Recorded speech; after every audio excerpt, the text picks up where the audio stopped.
She is dying." The doctor's words landed like a stone in still water.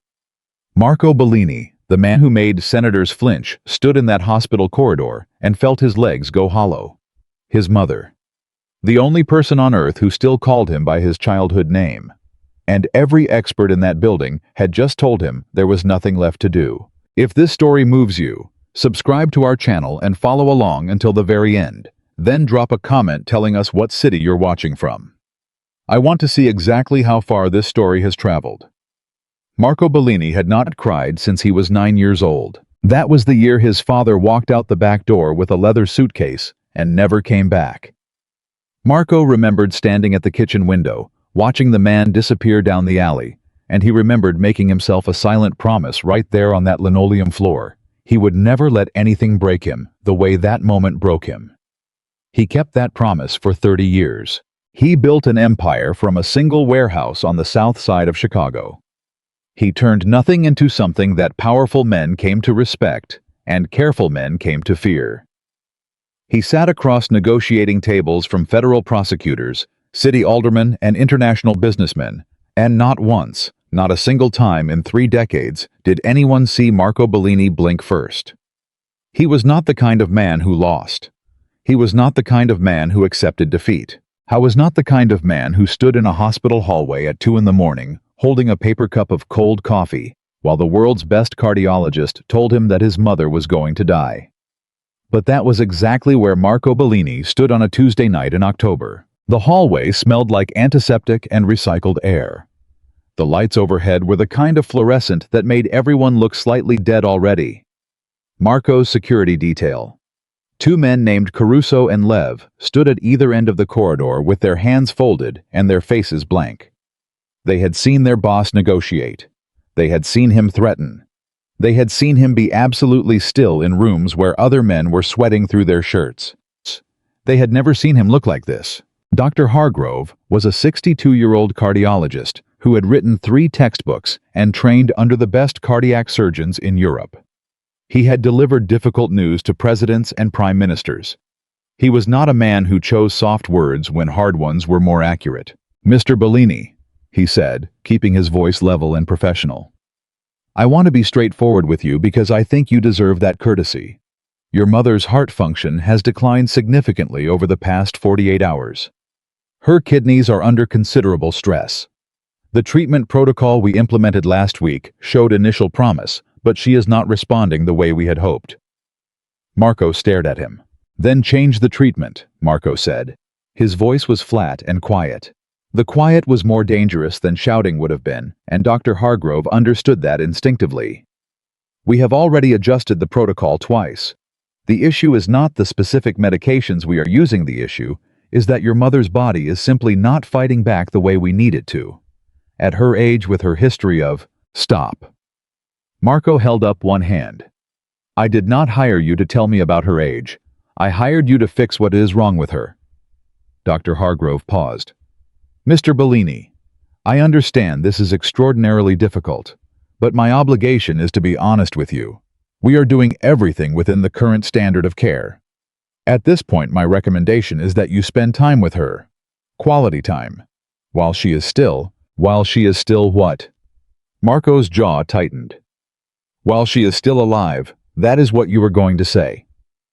The doctor said nothing. That silence was its own kind of answer. Marco turned away from him. He faced the corridor wall and stood there for a long moment with his back to the doctor and his eyes fixed on a spot on the painted cinder block that had nothing on it at all. "Get out of my sight," Marco said quietly. Dr. Hargrove left without another word. Lucia Bellini was 73 years old, and she had earned every one of those years the hard way. She had raised Marco alone on a seamstress's wages, taking in alterations and doing laundry for neighbors when the work slowed down. She had cooked enormous Sunday dinners on a budget that should have made that impossible. She had sat beside Marco's bed every night he had a fever, pressing a cold cloth to his forehead and singing to him in Italian until he fell asleep.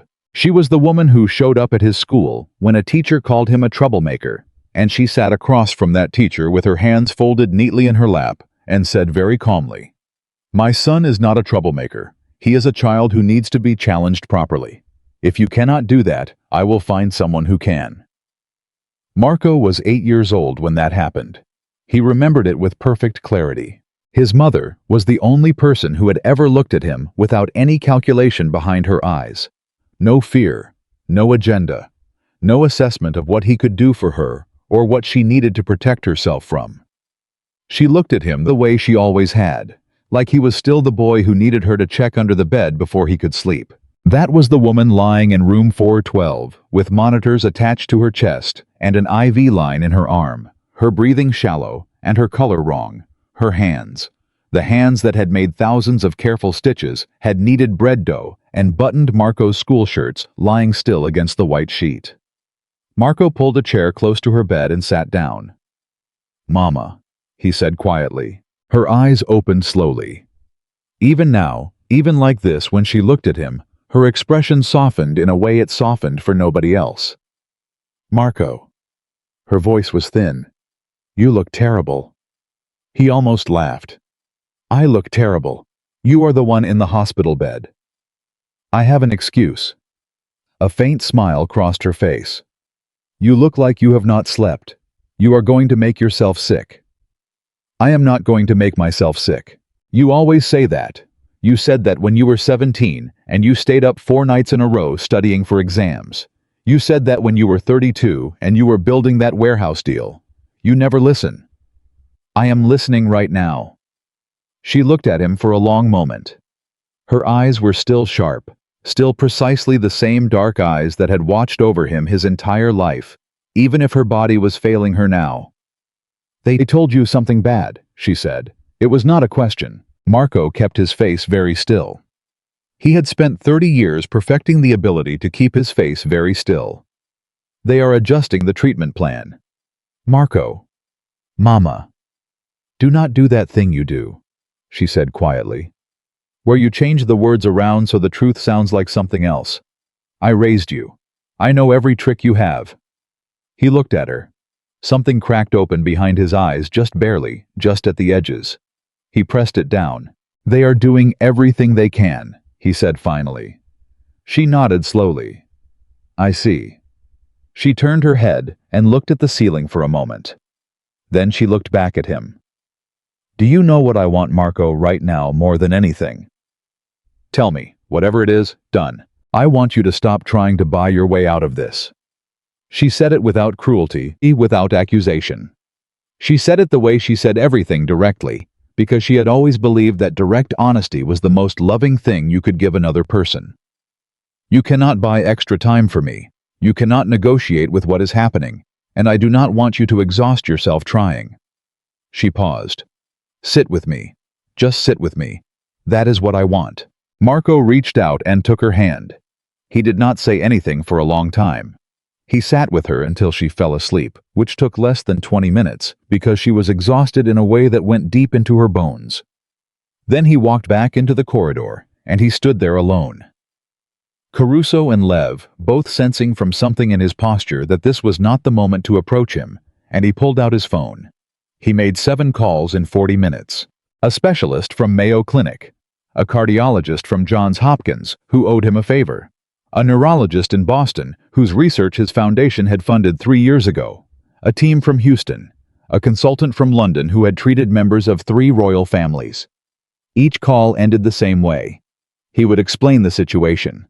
They would ask for the records to be sent. He would say the records were already on their way. They would review and call back. 4 of the 7 called back within 2 hours. Each of them, after reviewing the records, delivered a version of the same assessment. The treatment protocol in place was medically appropriate. The decline was consistent with the progression of her condition. At this stage, the most realistic approach was comfort-focused care. Marco stood in the hallway and listened to the 4th specialist say those words, and he said, "Thank you for your time." And he ended the call, and he put the phone in his pocket. He had never in his life encountered a problem that money could not solve or leverage could not move. He was encountering one now. It was somewhere around 3:30 in the morning when Anna Carter first crossed Marco Bellini's line of sight. He noticed her, the way you notice something that does not quite fit the pattern of what you are expecting, not dramatically, not with any particular emphasis, just a small flicker of attention. She was young. Mid-20s maybe. She had dark hair pulled back and the kind of face that probably got overlooked in a crowd, not because it was unremarkable, but because it was focused. She was not performing anything. She was not moving with the slightly exaggerated purposefulness that a lot of the hospital staff adopted when they passed near the cluster of Marco's security and realized who the patient in 412 was. She walked past Caruso without looking at him. She carried a tablet and a manila folder, and she was reading something on the tablet as she walked, and she walked straight into Lucia's room without hesitating. Marco straightened up from where he had been leaning against the wall. He moved toward the door. Caruso was already there. "Sir, the night staff was already in at. I see her." Marco pushed the door open quietly and stepped inside. "The nurse, her badge," said A. Carter, RN, was at the foot of the bed, not disturbing Lucia, not waking her. She was reviewing something on the tablet with the folder open beside it. She held the tablet in one hand, and her index finger was moving slowly across the screen, the way someone's does when they are reading very carefully, cross-referencing things, tracking something. She had not noticed Marco come in. "What are you doing?" he said. She looked up, and to her credit, she did not startle badly. There was a small controlled reaction, a quick stillness. And then she looked at him with an expression that was calm and direct, and entirely professional. "I am reviewing your mother's chart," she said. "I am Anna Carter. I am the night charge nurse assigned to this wing. I know what a charge nurse is. I am asking what you are specifically doing right now at 3:30 in the morning, when every doctor in this hospital has already told me that nothing more can be done." Anna looked at him for a moment. Then she looked back at the tablet. "Looking closer," she said simply. Marco studied her. "Looking for what?" "I am not sure yet. That is why I am still looking." He had spent the last 6 hours talking to specialist people who were immediately ready with answers, immediately ready to confirm what the last person had said, immediately ready to explain why the situation was what it was, and why it could not be otherwise. This nurse, this young woman with no title, after her name beyond RN, standing in the half-dark of his mother's room at 3:30 in the morning, was the first person all night who had answered his question with something that was not a closed door. He pulled a chair from the corner of the room and sat down without being invited to. "Then keep looking," he said. Anna Carter had come to nursing the way some people come to the things that define them, not through a single dramatic decision, but through a long accumulation of smaller ones. Her mother had been sick when Anna was in high school. Not dramatically, not fatally, but chronically, the kind of sick that filled a household with appointments and medications and a particular exhaustion that settled over everyone in the family like dust. Anna had watched nurses work during those years. She had watched the good ones who noticed things and asked questions and remembered from one visit to the next what they had observed the time before, and she had watched the ones who were simply moving through tasks, competent but absent, and she had understood without being able to articulate it, yet that the difference between those two kinds of nurses was not skill. It was attention. She had paid for her nursing degree with 3 jobs and student loans that she was still paying down. She had worked in 2 other hospitals before coming to St. Catherine's, and she had brought with her a habit that she had developed in her very first year on a ward. She read her patients' charts completely. Not just the current treatment notes, the full history, the records from other providers, the medication lists from months ago, the notes from previous admissions. Most nurses did not do this because there was not time. Anna did it on her own time during her lunch breaks and after her shifts, because she had learned once very early in her career, in a way she would never forget, that the detail that mattered was often not in the current notes at all. Lucia Bellini's chart had come to Anna's attention 3 days earlier, not because of who the patient was. Anna did not particularly care who the patient was, in the sense that it did not change how she approached the work. It came to her attention because of the medication flag. It was small. It was the kind of thing that was easy to miss because it required looking at a document that was not technically part of the current treatment record. An old referral note from a specialist in a different health system, scanned and uploaded to the chart, but buried several layers into the document tree in a way that made it unlikely anyone would navigate to it unless they were specifically looking. Anna had been specifically looking, not for that. She had been looking for something else entirely. A discrepancy in the cardiac medication dosage that she had noticed seemed inconsistent with Lucia's weight. She had gone looking for historical dosage references, and she had found the referral note instead. The note referenced a medication. Lucia had been prescribed 14 months ago by a rheumatologist at a different practice. The medication had been discontinued, that was in the current chart. But there was a specific notation in the pharmacological literature, in a study published 18 months ago, that identified a particular metabolic interaction. This medication, even after discontinuation, could persist in certain tissue types in patients with Lucia's specific genetic marker. A marker that was documented in her blood work from 8 months ago, which nobody had apparently cross-referenced with the discontinued medication. The persistence itself was not necessarily dangerous, but combined with one of the current cardiac medications, specifically the one that had been added to her protocol 12 days ago, right around when her decline had sharpened. The interaction produced something that looked on every surface-level test like simple cardiac deterioration. It was not. What was happening to Lucia Bellini was not her heart giving up. It was her body fighting a chemical conflict that nobody had identified because nobody had looked at the pieces from far enough back. Anna had spent the better part of 2 shifts and most of her off hours building the case. She had the pharmacological study. She had the genetic marker documentation. She had the timeline that showed the correlation between the new medication's introduction and the accelerated decline. She had reviewed every counter-argument she could construct against her own hypothesis and answered each one. She was not uncertain about what she was seeing. She was uncertain about what was going to happen when she tried to tell someone. "You found something." Marco said it in the dark of room 412. He had been watching her face for 20 minutes while she read, and he had seen something shift in her expression. 3 separate times. Small shifts controlled the kind of thing you only caught if you were watching very carefully. And watching very carefully was something Marco Bellini had spent 30 years learning to do. Anna looked up from the tablet. She was quiet for a moment. "I need to present my findings to the attending physician before I discuss them with family members," she said carefully. "That is the appropriate process. The attending physician told me 4 hours ago that my mother is dying and I should spend quality time with her." Anna held his gaze. "I know what Dr. Hargrove told you. Do you agree with him?" A pause. Long enough to mean something. "I think," she said, choosing her words with visible precision, "that medicine sometimes moves forward and forgets to look back. And I think that when you are treating a patient who is declining unexpectedly, it is worth asking whether everything relevant has been considered." Marco leaned forward in his chair. "What did you find, Mr. Bellini?" "My mother is 73 years old, and Dr. Hargrove just told me to say my goodbyes." His voice was very quiet. "If you found something, tell me what it is." Anna looked at him for a long moment. She looked at Lucia, still sleeping, her breathing shallow but even. She looked back at Marco. "There is a medication interaction," she said. "A complex one. It involves a drug your mother was prescribed over a year ago, a drug that was discontinued, and one of the drugs she is currently receiving. The interaction is documented in recent literature, but it is not widely known yet because the study is recent.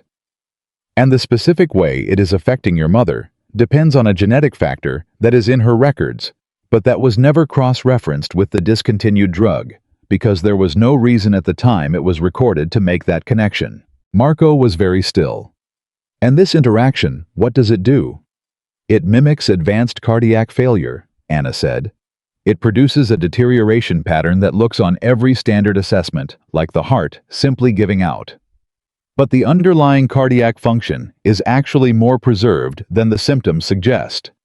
The deterioration is being driven by the interaction, not by the disease itself. So she is not dying." Anna's expression was careful. "She is in serious danger. That is real, and I do not want to give you false hope about the severity of what she is facing. But I believe, and I want to be clear, that this is my analysis, and it needs to be reviewed and tested before anyone acts on it. I believe that if this interaction is addressed, her body has more capacity to recover than the current prognosis suggests." The room was very quiet. Marco sat back. He had been in negotiations his entire adult life. He had sat across from people who were telling him what they needed him to believe, and he had sat across from people who were telling him what they actually knew, and he had learned sometimes painfully to feel the difference. This woman was not telling him what he needed to hear. She was telling him what she actually believed. "What happens next?" he said. "I take this to Dr. Hargrove in this morning," Anna said, "and I make the case. And if he dismisses you—" She did not look away. "Then I take it to the chief of medicine, and if necessary, I take it above that." "What does that cost you in this hospital, to go above Hargrove?" "That is not your concern, Mr. Bellini." "I am making it my concern." She looked at him steadily. "I understand that you are used to making everything your concern, but this is medical advocacy, and I am the medical professional in this room, and the way I do my job cannot be influenced by outside pressure, including yours." She paused. "I am not telling you this to be difficult. I am telling you this because the credibility of what I am presenting depends entirely on it being clinically grounded. The moment it looks like it is being pushed by the patient's family connections, it becomes something easier to dismiss." Marco looked at her for a very long time. Then he nodded once. "Then do it your way," he said. Dr. Vincent Hargrove arrived at 7:45 the next morning. He was known at St. Catherine's as a man who did not invite challenges to his assessments. He had been the senior attending cardiologist for 11 years. He ran his department with a precision that brooked very little deviation from established protocol, and he considered it one of his professional responsibilities to maintain clear hierarchical boundaries in clinical decision-making. He found Anna Carter waiting outside his office. She was holding a printed folder, thick, organized, tabbed, and she had the expression of someone who had been awake for a very long time and was not going to let that stop her. "Dr. Hargrove," she said, "I need 15 minutes." He glanced at the folder. "Carter, I have rounds starting in Lucia Bellini, room 412. I have identified a probable pharmacological interaction that I believe is driving her current deterioration. I have documentation from peer-reviewed literature and a full timeline correlation. 15 minutes. She paused. "Please." He looked at her for a moment. Something in the thoroughness of the folder, the tabs, the printed citations, the evident work that had gone into it, made him pause in a way he might not have otherwise. 10 minutes, he said, and unlocked his office door. The 10 minutes became 40. At first he listened with the polite, slightly distant attention of a senior physician, reviewing a junior staff member's concern. The attitude that said, "I am taking this seriously," without committing to believing it. Then she showed him the genetic marker documentation cross-referenced with the pharmacological study. He went quiet. He asked to see the timeline correlation. He went quieter. He asked 3 specific clinical questions, each one sharper than the last, and Anna answered each one with documentation already in the folder because she had anticipated exactly those questions. When she was done, Hargrove sat back in his chair and looked at the ceiling for a moment. "This study," he said finally, "published 18 months ago." "Yes." "It was not widely circulated in the cardiac literature. It is primarily a pharmacology paper." "Yes." How was quiet again. "You found this how?" "I was looking for a dosage reference. I found the referral note from the rheumatologist buried in the archived documents. The referral note referenced the medication. I searched the current literature for interaction profiles." She paused. "I was thorough." Hargrove looked at the folder again. He looked at the timeline. He looked at the genetic marker report, and then back at the pharmacological study. "If you are correct," he said slowly, "and I am not yet saying that you are, but if you are correct, then we have been actively exacerbating her condition with the current protocol." "Yes," Anna said quietly. A long silence. "This would need to be reviewed by the pharmacology team," he said, "and cardiology would need to be involved in any protocol adjustment. There would need to be monitoring, I have outlined a proposed monitoring protocol, Anna said, and turned to the relevant tab in the folder. Hargrove stared at her. Then he looked at the proposed monitoring protocol. Then he did something that did not come easily to him. He picked up his phone and called the chief of pharmacology. The pharmacology team reviewed the case by noon. They confirmed the interaction. They confirmed the genetic marker relevance. They confirmed the timeline correlation. Dr. Hargrove called a meeting that afternoon with the cardiology team, the pharmacology chief, and the chief of medicine. A woman named Dr. Patricia Walsh, who had built her career on the belief that the most dangerous phrase in medicine was, "We have already decided." Marco Bellini was not in the meeting. He was in the hallway outside Lucia's room because that was where he had spent most of the last 18 hours, and he was on his 7th cup of coffee and his 3rd hour of silence when Anna came out to find him. She stood in front of him. "They agreed to adjust the protocol," she said. "It will take time to see results. The first 12 hours will be critical, but they are making the change." Marco looked at her. For a man who had never been at a loss for words, who had navigated 30 years of high-stakes conversation with perfect precision, he was entirely without words for a moment. "Why?" he finally said. Not why did they agree. He understood that. He said it the way people say it when they mean something larger. "Why did you do this? Why did you keep looking? Why, when every expert had already closed the door, did you spend your own time in the middle of the night trying to open it back up?" Anna seemed to understand what he was actually asking. "Because she is my patient," she said simply. "And every patient deserves someone who looks one more time." Marco stared at her. Something passed across his face, something unguarded and real, something that the people who feared Marco Bellini would not have recognized as belonging to him at all. He looked away first. "Thank you," he said quietly. It was the most undefended thing he had said in 30 years. Anna nodded once, professional and composed. But as she turned back toward the nurses' station, she let out a breath she had been holding for a very long time. The next 12 hours were the longest of Marco Bellini's life. He sat beside his mother's bed, and he watched the monitors, and he did not make any phone calls, and he did not leverage any connections, and he did not do any of the things that had defined him for 3 decades. He just sat there. Lucia slept through most of it, and when she woke for brief periods, she squeezed his hand and sometimes said his name, and once said something in Italian that made him close his eyes. At the nurses' station down the hall, Anna Carter charted her observations with the same careful attention she brought to every patient, every shift, every detail. She checked in on Lucia every hour. She cross-referenced the monitoring data against the projected timeline in the adjusted protocol. She flagged 2 small anomalies in the overnight readings and addressed both before they became anything more than anomalies. She did not sleep. She did not leave. At 6:15 in the morning, 14 hours after the protocol adjustment, the cardiac output reading for Lucia Bellini shifted. Not dramatically. Not the kind of shift that announced itself. Just a small, steady improvement. The kind that a person who was not watching closely might not have noticed at all. Anna noticed. She marked the time in the chart. She stood at the nurses' station for a moment with her eyes closed. Then she walked down the hall to room 412 and opened the door quietly. Marco looked up from his chair. His eyes were red-rimmed, and his jaw was dark with stubble, and he had the look of a man who had been in a very long fight. Anna looked at the monitors.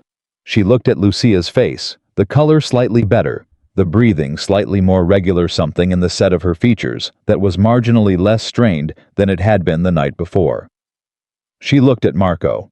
"She is fighting," Anna said quietly. Marco stared at the monitors. He stared at his mother's face. He stared at the small, incremental numbers that represented the difference between a door closing and a door remaining open. His jaw tightened. He nodded once. He did not trust himself to say anything else. But in 30 years of never letting anything break him, something shifted quietly, irreversibly in the space of that single moment. Not broken, changed. And outside the window of room 412, the city of Chicago was turning gray and gold with early morning indifferent and enormous, and continuing the way cities do, without any awareness at all of the small extraordinary thing that had just begun inside one room on the 4th floor. The night was not over. The battle had only just turned, and neither Marco Bellini nor Anna Carter yet understood how completely this fight would change both of them. The improvement lasted exactly 4 hours. At 10:17 in the morning, Lucia Bellini's cardiac output reading dropped again. Not catastrophically, not the kind of drop that triggered alarms and sent people running. But it dropped, and Anna, who had been watching the numbers with the focus of someone diffusing something, felt it in her chest before she even finished processing what the monitor was showing her. She was at the nurse's station when it happened. She had finally sat down 20 minutes earlier at the insistence of a colleague who pointed out not unkindly that Anna had been standing for 9 hours straight. She had a cup of coffee that had gone cold beside her and a patient update she was halfway through charting, and when she looked up at the remote monitoring panel and saw the number, she set down her pen very carefully and stood up. Dr. Hargrove was already on the floor for morning rounds. She found him 3 rooms down the hall. "The output is dropping again," she said without preamble. He turned from the chart he was reviewing. His expression was guarded. "By how much?" She told him the numbers. He listened, and she watched him process them with the particular stillness of a physician who was recalibrating something internally. "It could be the adjustment period," he said. "The protocol change was significant. There may be a lag before the system stabilizes." "It could be," Anna said. "Or the interaction is more complex than we identified, and there is a secondary component we have not addressed." Hargrove looked at her. "Carter, we made the adjustment based on your analysis. The pharmacology team confirmed it. We are monitoring closely. At this point, we need to allow the process to work. I understand that, and I am not suggesting we abandon the current protocol. I am suggesting we look at whether there is an additional factor." She paused. "Her kidney function numbers from the 6 o'clock draw, they are not trending the way they should if the cardiac output were genuinely improving. If the heart were responding to the protocol, change the renal perfusion should be following. It is not following at the rate I would expect." Hargrove was quiet for a moment. "You want to run an additional panel?" "I want to run a specific panel. Targeted. Looking at 3 markers that would tell us whether the interaction has a renal component that is sustaining itself independently of the cardiac piece." He looked at her for a long moment. The look of a man who was having to do something that did not come naturally to him, revise his understanding of who he was dealing with. "Write the order," he said finally. "I will co-sign it." Anna was already writing. Marco was standing in the doorway of room 412 when she passed. He had heard none of that conversation, but he had seen her face, and he had spent a lifetime reading faces. "What is wrong?" he said. "She had a slight dip in her numbers this morning. We are running additional tests to make sure we have a complete picture." "A dip." He said it the way people repeat a word when they need to confirm they heard it correctly and are deciding what it means. "How much of a dip?" "Enough that I want to look at it carefully, not enough to panic." She met his eyes. "I am not panicking. I need you to trust that distinction." Marco held her gaze. Something moved behind his eyes, the war between the part of him that controlled everything and the part of him that had nothing left to control here. "All right," he said quietly. She nodded and kept moving. Behind her, she heard Marco go back into his mother's room and close the door with the careful deliberateness of someone managing themselves very precisely. The lab results came back at 12:40. Anna was eating a sandwich at her desk, the first food she had consumed in 11 hours, when the notification came through. She pulled up the results and read them once quickly, and then read them again slowly. And by the time she finished the second reading, the sandwich was forgotten, and she was already reaching for her phone. She called the pharmacology chief first. Dr. Raymond Chen was a compact, serious man in his early 50s who had spent the better part of 2 decades studying drug interaction pathways. He had been skeptical of Anna's original analysis, not dismissive, but skeptical in the precise clinical way that good scientists are skeptical of everything until the evidence is sufficient. The evidence had been sufficient. He had said so. He answered on the second ring. "I have the additional panel back on Bellini," Anna said. "The renal markers. Can you look at them now?" A brief pause. "Send them over." She sent them while he was still on the line. She heard him pull them up. She heard the particular silence of someone reading something carefully. He said. You are seeing what I am seeing, Anna said. I am seeing something, he said carefully. I want to be precise about what I am claiming. The creatinine elevation, combined with the specific protein-urea pattern, this could be consistent with a secondary interaction pathway. A renal mediation of the primary interaction that is sustaining the suppressive effect even as we address the cardiac component. Which would explain why the cardiac output has not maintained its improvement. It would be consistent with that, yes. He paused. Carter, where did you train? The question surprised her. St. Augustine's, and before that, Mercy General. Not specialty programs. No. Another pause.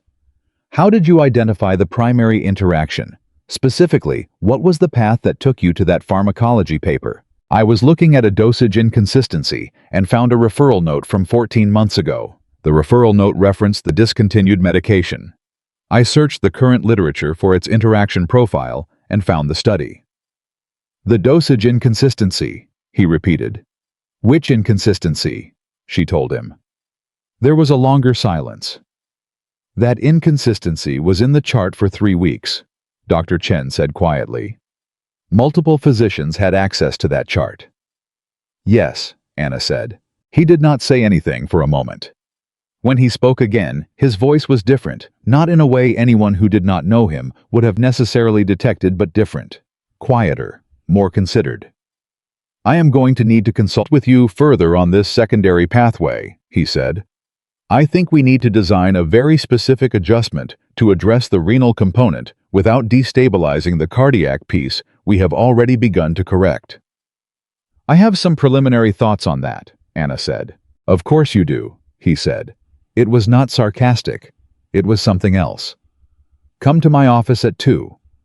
She was there at 1:55. The meeting lasted 2 hours and 12 minutes.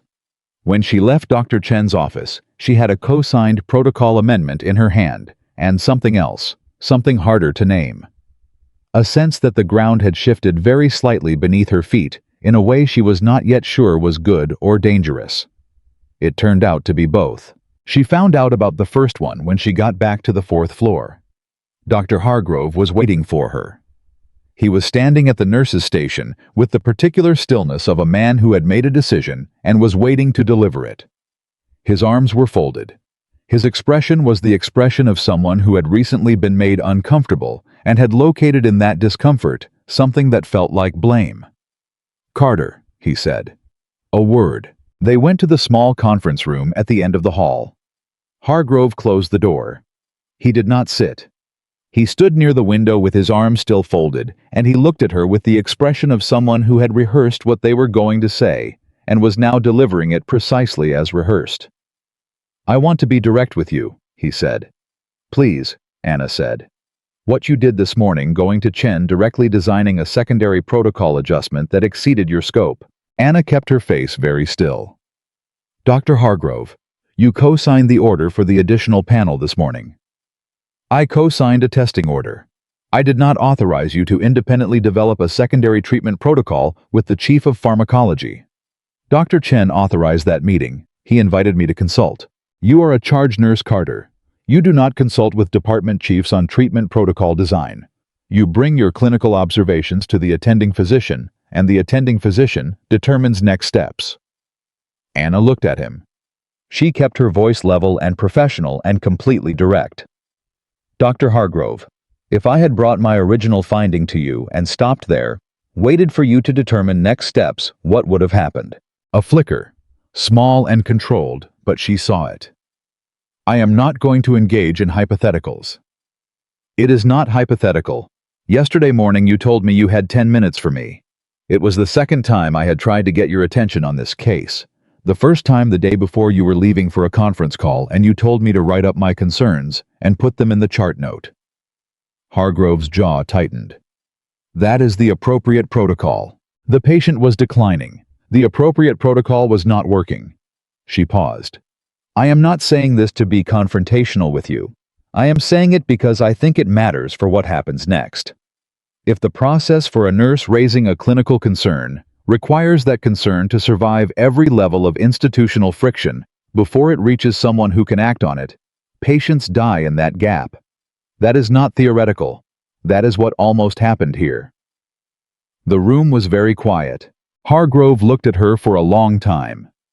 Something moved across his face, complicated, and not entirely comfortable. "The amendment Dr. Chen co-signed," he said finally. "I reviewed it. It is clinically sound." "Yes," Anna said. "I will co-sign it as the attending." "Thank you." He reached for the door. Then he stopped. "Carter." He did not turn around. "The dosage inconsistency you identified, the one that led you to the referral note. It has been in the chart for 3 weeks. "Yes." A long pause. "I reviewed that chart 2 weeks ago." Anna said nothing. He opened the door and left. She stood in the empty conference room for a moment. She was tired in a way that had gone past the point where more coffee would help. Tired in the structural way. The way that settled into your bones when you had been running on something that was not quite adrenaline and not quite purpose, but somewhere in between the two. She thought about what Hargrove had just told her. Not the part about the protocol amendment. The other part, the quiet, unembellished admission at the end. He had reviewed the chart 2 weeks ago. He had missed it. She did not feel triumph about that. She did not feel vindicated. She felt something closer to the particular exhaustion of understanding that being right had not made anything easier, and that it was not going to. She walked back to the nurse's station. Marco Bellini was standing there waiting for her. This was unusual. Marco had spent the last 18 hours, either in his mother's room or in the hallway immediately outside it. He had treated the nurse's station as a place he did not go a professional boundary. He understood without anyone having to explain it to him. The fact that he was standing there now in the middle of the afternoon with Caruso 10 feet behind him and an expression on his face that was careful and watchful and entirely focused on her told Anna that something had happened. "Mr. Bellini," she said. "Is your mother?"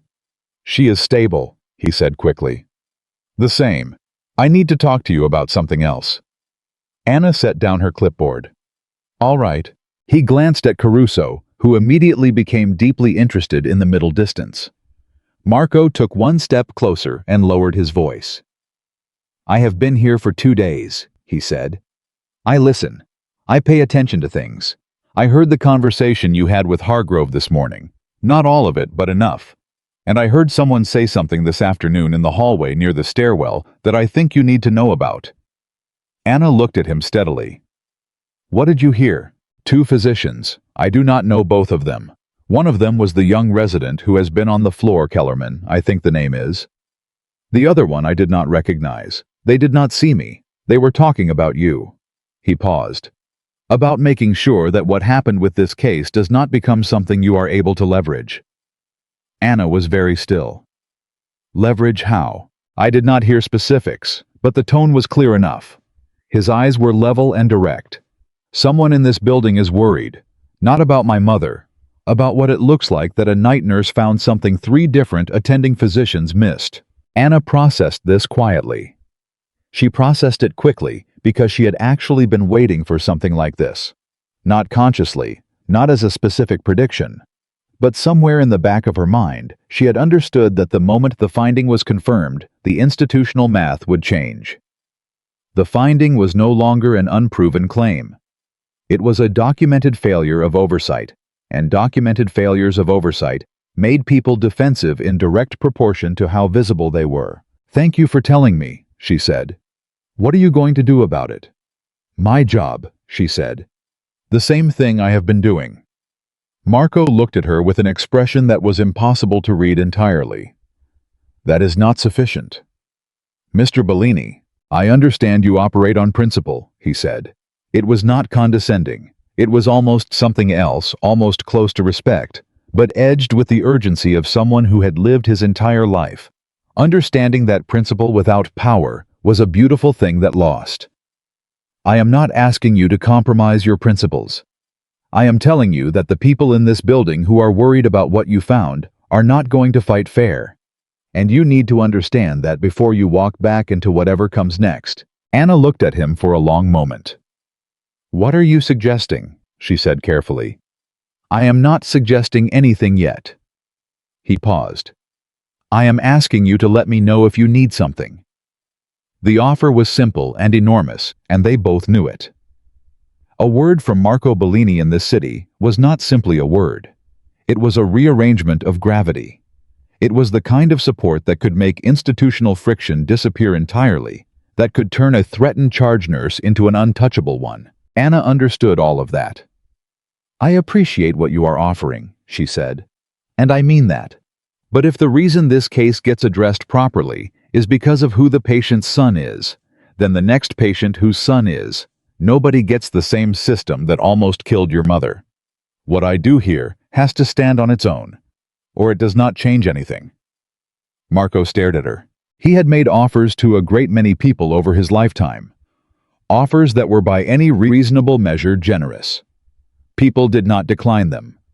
Not because they were afraid to, though sometimes they were, but because the offers were genuinely advantageous, and people were generally rational about advantage. This woman was looking at him with complete clarity and explaining without the slightest hint of performance why she could not accept his help. And the reasoning was airtight. He stood there and felt something that he genuinely could not name. Something in the vicinity of the feeling you get when you encounter a structure so precisely built that you cannot find an angle to come at it from. "You are a frustrating person," he said finally. "I am a thorough person," Anna said. "It sometimes looks the same."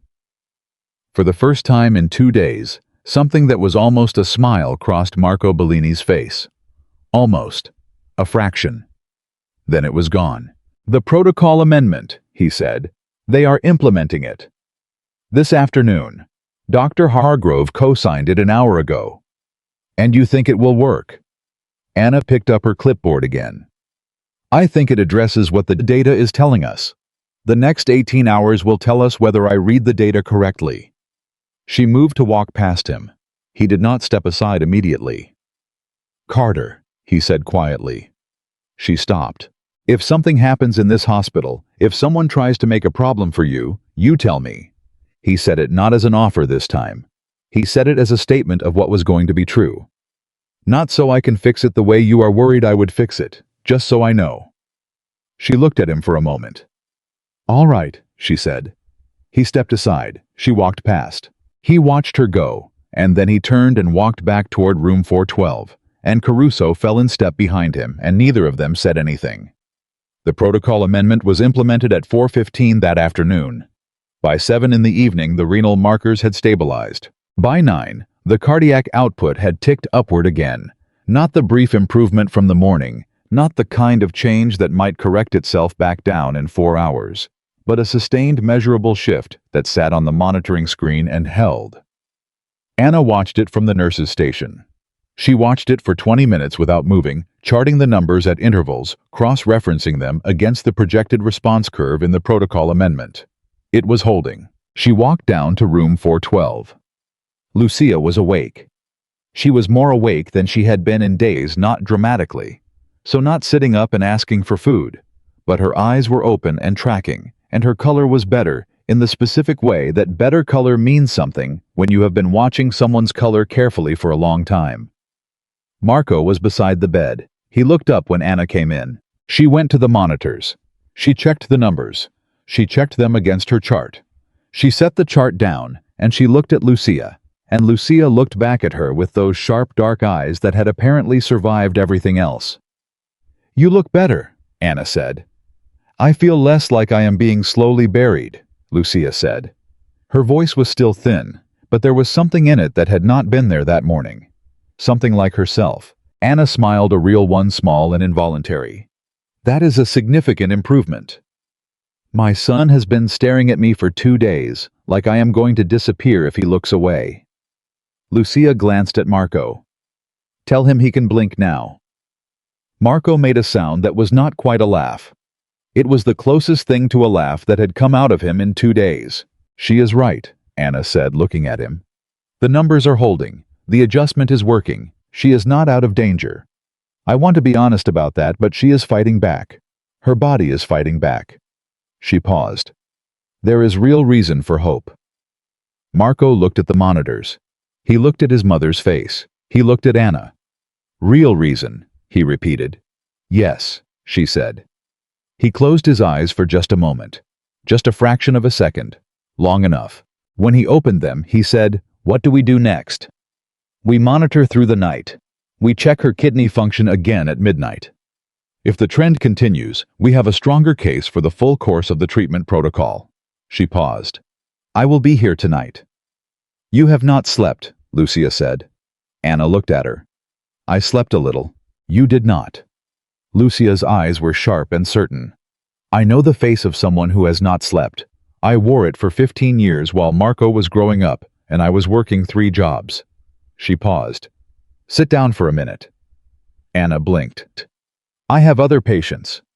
"For 1 minute," Lucia said. "Sit." It was the voice of a woman who had raised Marco Bellini alone, and was not accustomed to being argued with by people who were being unreasonable. Anna sat. Lucia looked at her for a moment in the quiet of the room. Marco sat in his chair and did not say anything. "You found something the doctors missed," Lucia said. It was not a question. "I found something that needed closer attention," Anna said carefully. "You do not have to be careful about how you say it to me," Lucia said. "I am not fragile." A pause. "My son told me. Not everything he tries to protect me from everything which is very sweet and completely useless, but enough. You looked at something everyone else had already decided was finished." Anna held her gaze. "Everyone was working very hard on your case. The physicians here are—" "I know," Lucia said. "They are good people. They are smart people, but they stopped looking." She paused. "You did not stop looking." "No," Anna said. "I did not." "Why?" Lucia asked it the way she asked everything directly without ornament, because she genuinely wanted to know. "You did not have to. It was not your job in the way people mean when they say that. Why did you keep looking?" Anna was quiet for a moment. In the room's stillness, in the specific combination of exhaustion and something that felt like relief, and the presence of this woman who looked at her with the same uncalculating directness she had apparently spent her whole life directing at everyone she met, Anna answered honestly, "Because I thought about the possibility that there was something there. And once I thought about it, I could not unthink it. And if there was something there, and I did not look, and you did not survive, I could not have lived with that." Lucia listened to all of this without moving. Then she looked at Marco. "This," she said quietly, "is a person of quality." Marco held his mother's gaze. Something moved across his face, something private and layered. "Yes," he said. "She is." Anna looked at the monitors, because she needed something to look at. That was not the two of them looking at each other. The numbers held. She checked the time. She stood up. "I need to get back to my rounds," she said. "I will check in at midnight." She paused at the door. "Try to sleep, Mrs. Bellini." "Lucia," the older woman said. "If you have kept me alive, you can call me by my name." Anna turned. She looked at Lucia. She looked at Marco. "Good night, Lucia," she said. She walked back to the nurse's station, and she sat down at her desk, and she pulled the midnight check schedule toward her, and she picked up her pen, and she was absolutely fine for exactly 45 seconds. Then her hand stopped moving. She set the pen down. She stared at the desk for a moment. In 36 hours, she had reconstructed a pharmacological interaction from a buried referral note built, and presented a clinical case to 2 department chiefs, navigated an institutional pushback from a senior physician, declined an offer of protection from a man whose protection had material weight in this city, designed a secondary protocol amendment in collaboration with a chief of pharmacology, and watched the woman she had refused to give up on begin to come back. She sat at her desk in the quiet of the nurse's station at 9:43 in the evening, and she was not fine for about 30 seconds. Then she picked up her pen again, because there were 3 other patients on this floor whose charts she had not reviewed yet tonight, and one of them had a medication reconciliation note that had been flagged 2 days ago and not yet resolved, and it was her job in every sense of the word to look. She was still looking when Kellerman, the resident Marco had mentioned, came onto the floor at 10:15. How was young 28, maybe 30, with the slightly harried energy of someone who had been on call for too many consecutive hours. He walked to the workstation at the far end of the nurse's station without looking at Anna, pulled up a chart, typed something, and was about to leave when he stopped. He stood there for a moment. Then he turned. "You are Carter," he said. "Yes," Anna said. He looked at her with an expression she could not entirely categorize. Not hostile exactly, complicated. "What you found on Bellini," he said. "The interaction." "Yes." He looked at the floor for a moment. "I had that chart 2 weeks ago. I reviewed it. I was moving fast. Full census 3 admits pending. I did not go into the archive documents." Anna said nothing. "I am not telling you this to ask you to." He stopped. "I do not know why I am telling you. I think I just needed to say it to someone." He paused. "You probably saved her life." "We probably saved her life," Anna said. "The pharmacology team, Dr. Chen, Dr. Hargrove, they acted on the information. That matters." Kellerman looked at her. "You are being generous." "I am being accurate," she said. "Medicine is not a single person. It is a system. When the system works, everyone's part matters." He was quiet for a moment. "And when it does not work?" "When it does not work," Anna said, "someone has to be willing to push until it does." He nodded slowly. He looked like he was processing something that was larger than the immediate conversation. "I heard what Hargrove said to you this afternoon," he said quietly. "In the conference room. I was not eavesdropping, the door was not fully closed. I heard most of it." Anna kept her expression level. "All right. I want you to know," he said, "that if this becomes something, if there is a review, if there is a problem, I will tell the truth about what happened." He held her gaze. "I will tell the truth about what I found in that chart, and what I did not look for. That is all I can offer you." Anna looked at him for a long moment. He was scared. She could see that clearly. He was a young resident who had made a mistake that nearly killed a patient, and who was standing in front of her at 10:15 at night, offering to be honest about it in a system that did not always reward that choice. "Thank you," she said. "I mean that." He nodded once. He walked away. Anna turned back to her chart. At midnight, she walked to room 412 for the check. Lucia was sleeping. Her color was better than it had been at 9. The kidney function numbers from this midnight draw. She had already pulled them up on her tablet, were continuing their improvement. The cardiac output was steady. The protocol was working. Marco was awake in his chair, which she had expected. He looked up when she came in. She showed him the numbers without him having to ask. He looked at them for a long time. "The trend is holding," she said quietly. He looked at his mother's face, at the steadier rhythm of her breathing, at the color that was returning to her like something coming back from a long distance. "She told me once," he said, his voice barely above a murmur, "that the most dangerous thing in the world is a person who stops asking questions because they think they already have the answers." Anna stood in the quiet of the room and looked at Lucia sleeping. "She sounds like someone worth listening to," she said. "She always was," Marco said. "I did not always make it easy for her." Something in his voice was open in a way she had not heard from him before. Not performed, not managed, just open. She marked the check time in her chart. She was moving to leave when his voice stopped her again. "Carter." A pause. "Anna." It was the first time he had used her first name. She turned. "Whatever is coming in this building," he said quietly. "I meant what I said earlier. You tell me." She looked at him across the dim room, across the distance between the woman sleeping between them and the space where they were both standing. And she understood something with a clarity that surprised her a little. He was not offering power. Not anymore. Not the way he had offered it in the hallway. He was offering to be on her side. Those were not the same thing. "Good night, Mr. Bellini," she said. She walked back to the nurse's station. She was there when the first complaint was filed formally, officially, with the hospital's Nursing Oversight Committee at 7:08 the next morning.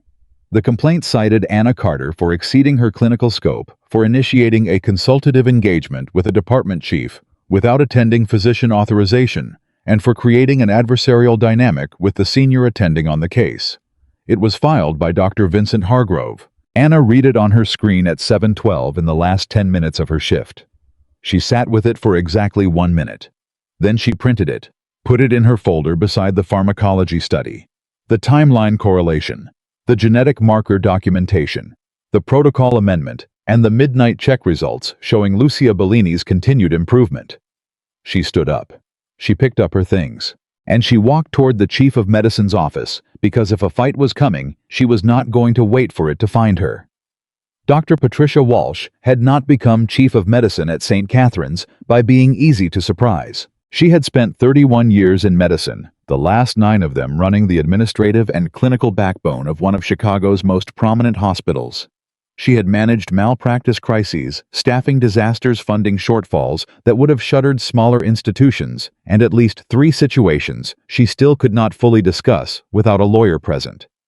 She had sat across from board members who wanted one thing, department heads who wanted another, and patients who simply wanted to survive. And she had learned to navigate all of it with a particular brand of steady, clear-eyed pragmatism that people who worked under her either deeply admired or found quietly terrifying. She was at her desk at 7:22 in the morning when Anna Carter knocked on her open door. Walsh looked up. She took in the young woman standing in her doorway, the folder under her arm, the stillness of her posture, the specific quality of exhaustion on her face. That was not defeat, the kind that came from running very hard toward something rather than away from it. "Carter," Walsh said. "Sit down." "You know who I am," Anna said. "I know who you are. I have known about the Bellini case since yesterday afternoon when Raymond Chen called me personally to tell me about a charge nurse who had identified a multi-stage pharmacological interaction that his team had missed." Walsh gestured at the chair across from her desk. "Sit down." Anna sat. "I received Hargrove's complaint filing at 7:08, Walsh said. "I am going to assume you received it at roughly the same time."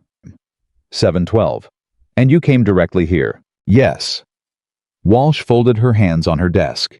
She looked at Anna with the look of someone taking a precise measurement. "Tell me what happened. From the beginning. Your version in your words. Leave nothing out," Anna told her. She was concise, and she was thorough, and she spoke without defensiveness, and without the slight overselling quality that people sometimes adopted when they were making a case for themselves. She presented the facts in sequence: the dosage discrepancy, the referral note, the pharmacological study, her first attempt to get Hargrove's attention, and what happened the second attempt, and what happened the meeting with Chen, the secondary protocol, design the complaint. She put the folder on Walsh's desk and turned it to face her. Walsh read it. She read it carefully, and she read it completely, and she did not look up for 4 minutes. When she did look up, her expression had shifted in a way that was subtle and significant. "The midnight check results," she said. "Continuing to improve," Anna said. Walsh was quiet for a moment.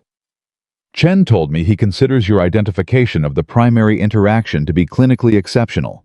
His word, exceptional." She paused. "He also told me that if the secondary renal component had not been addressed when it was the initial protocol adjustment, would have been insufficient, and the patient would have continued to decline." She held Anna's gaze. "You know what that means." "Yes," Anna said. "Hargrove's complaint," Walsh said. "The scope concern. Walking me through it was the meeting with Chen initiated by you or by him. He invited me after reviewing the additional panel results. His exact words were, 'Come to my office at 2. Walsh made a note. "And the protocol amendment. I presented preliminary thoughts. He developed the final design. I contributed the clinical observations and the interaction pathway analysis. He validated and built the pharmacological approach. He invited me to co-contribute." Walsh made another note. She looked at what she had written for a moment. Anna. It was the first time she had used her first name. "I want to ask you something, and I want an honest answer." "All right. The formal complaint is going to trigger a review. That is unavoidable. During that review, the central question is going to be whether you exceeded your scope in a way that was unsafe, or whether you operated within a range of clinical advocacy that the institution should protect." She paused. Is there anything in how you handled this that you would do differently? Anna thought about it. She did not answer immediately, which Walsh noted. I would have documented my first approach to Dr. Hargrove more formally, Anna said finally. The day before the folder meeting, when he was leaving for a conference call, and he told me to put my concerns in the chart note. I noted it in my personal log, but not formally. In retrospect, that documentation matters. Walsh looked at her. That is all. That is all. Walsh sat back. Something shifted in her bearing, a decision being made and settled. The review will proceed as required, she said. I will recuse Hargrove from any clinical decisions on the Bellini case, effective immediately, and I will assign a second attending. The Nursing Oversight Committee will conduct its process. She paused. I want you to understand something, Carter. That process is going to be uncomfortable. There will be people in this institution who view what you did as a problem to be managed. I cannot protect you from that process, nor should I, because the integrity of the process requires it to run properly. I understand, Anna said. What I can do, Walsh said, is make sure the record is complete. That means everything. Chen's account, Kellerman's account, the timeline, the pharmacological documentation, the outcome data. She held Anna's gaze. The outcome data is going to matter a great deal. A patient who should not have survived who is surviving because a night nurse looked one more time. That is not a small thing. That is a very large thing. Anna nodded. Go home, Walsh said. Sleep. Be back tonight. Anna stood. She picked up her folder. Dr. Walsh, she said. The complaint is going to affect other nurses, not just me. If the outcome of this review is that clinical advocacy outside a narrow-defined channel is a scope violation, the next nurse who sees something will think twice before saying anything. Walsh looked at her steadily. I know. I want to make sure that is part of the consideration. It will be, Walsh said. I promise you that. Anna left. Walsh sat at her desk for a moment after the door closed. Then she picked up her phone and called Chen. He answered on the first ring. You have already heard, she said. Hargrove filed at 7:08, Chen said.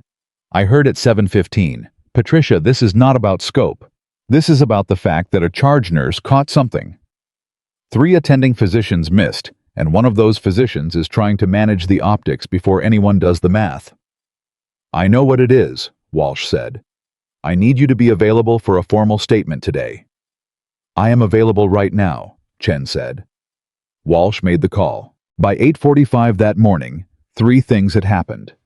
Hargrove had been removed from the Bellini case and replaced by a cardiologist named Dr. Susan Okafor, who reviewed the full chart history, the protocol amendment, and the overnight results, and said to the charge nurse on duty, not Anna, who had gone home.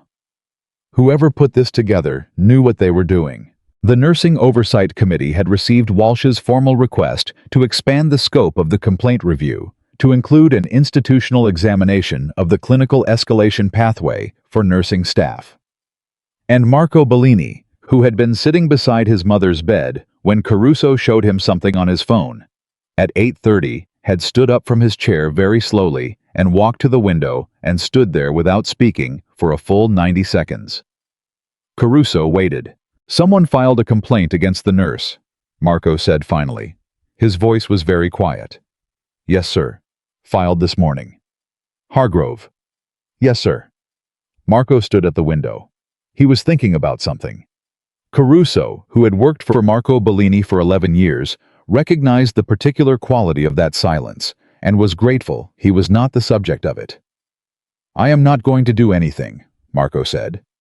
Caruso blinked. Sir, she told me not to. She told me exactly why, and she was right. He turned from the window. His face was controlled and entirely decided. So I am not going to do anything. But I want everything. Every document. Every communication. Every name. I want to know exactly what is happening in this building, and I want to know it in real time. Understood. And Caruso.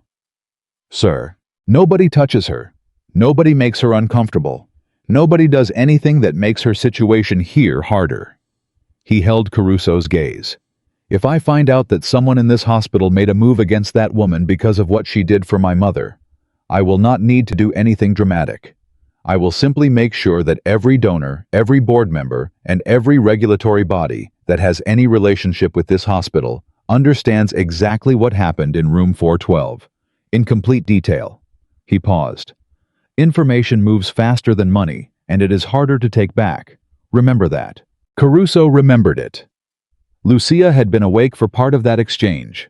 Not all of it. She had drifted in and out through the night, her sleep becoming more natural and less like unconsciousness, which the new attending Dr. Okafor had noted as clinically meaningful but enough. When Caruso left, she looked at Marco. "You are trying to protect her," she said. "I am trying to make sure she does not get destroyed for saving your life," Marco said. "There is a difference." "Is there?" He looked at her. "She asked me not to get involved in her way. I am not getting involved in her way." He paused. "I am getting involved in mine." Lucia was quiet for a moment. "She reminds me of someone." "Who?" Lucia looked at him steadily. "Me, when I was young." She shifted slightly against the pillow. "There was a factory where I worked before you were born. There was a woman who was being cheated on her wages. Everyone saw it.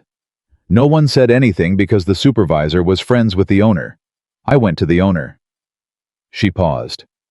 "Everyone told me I would lose my job. I told them the woman was owed what she was owed." "Did you lose your job?"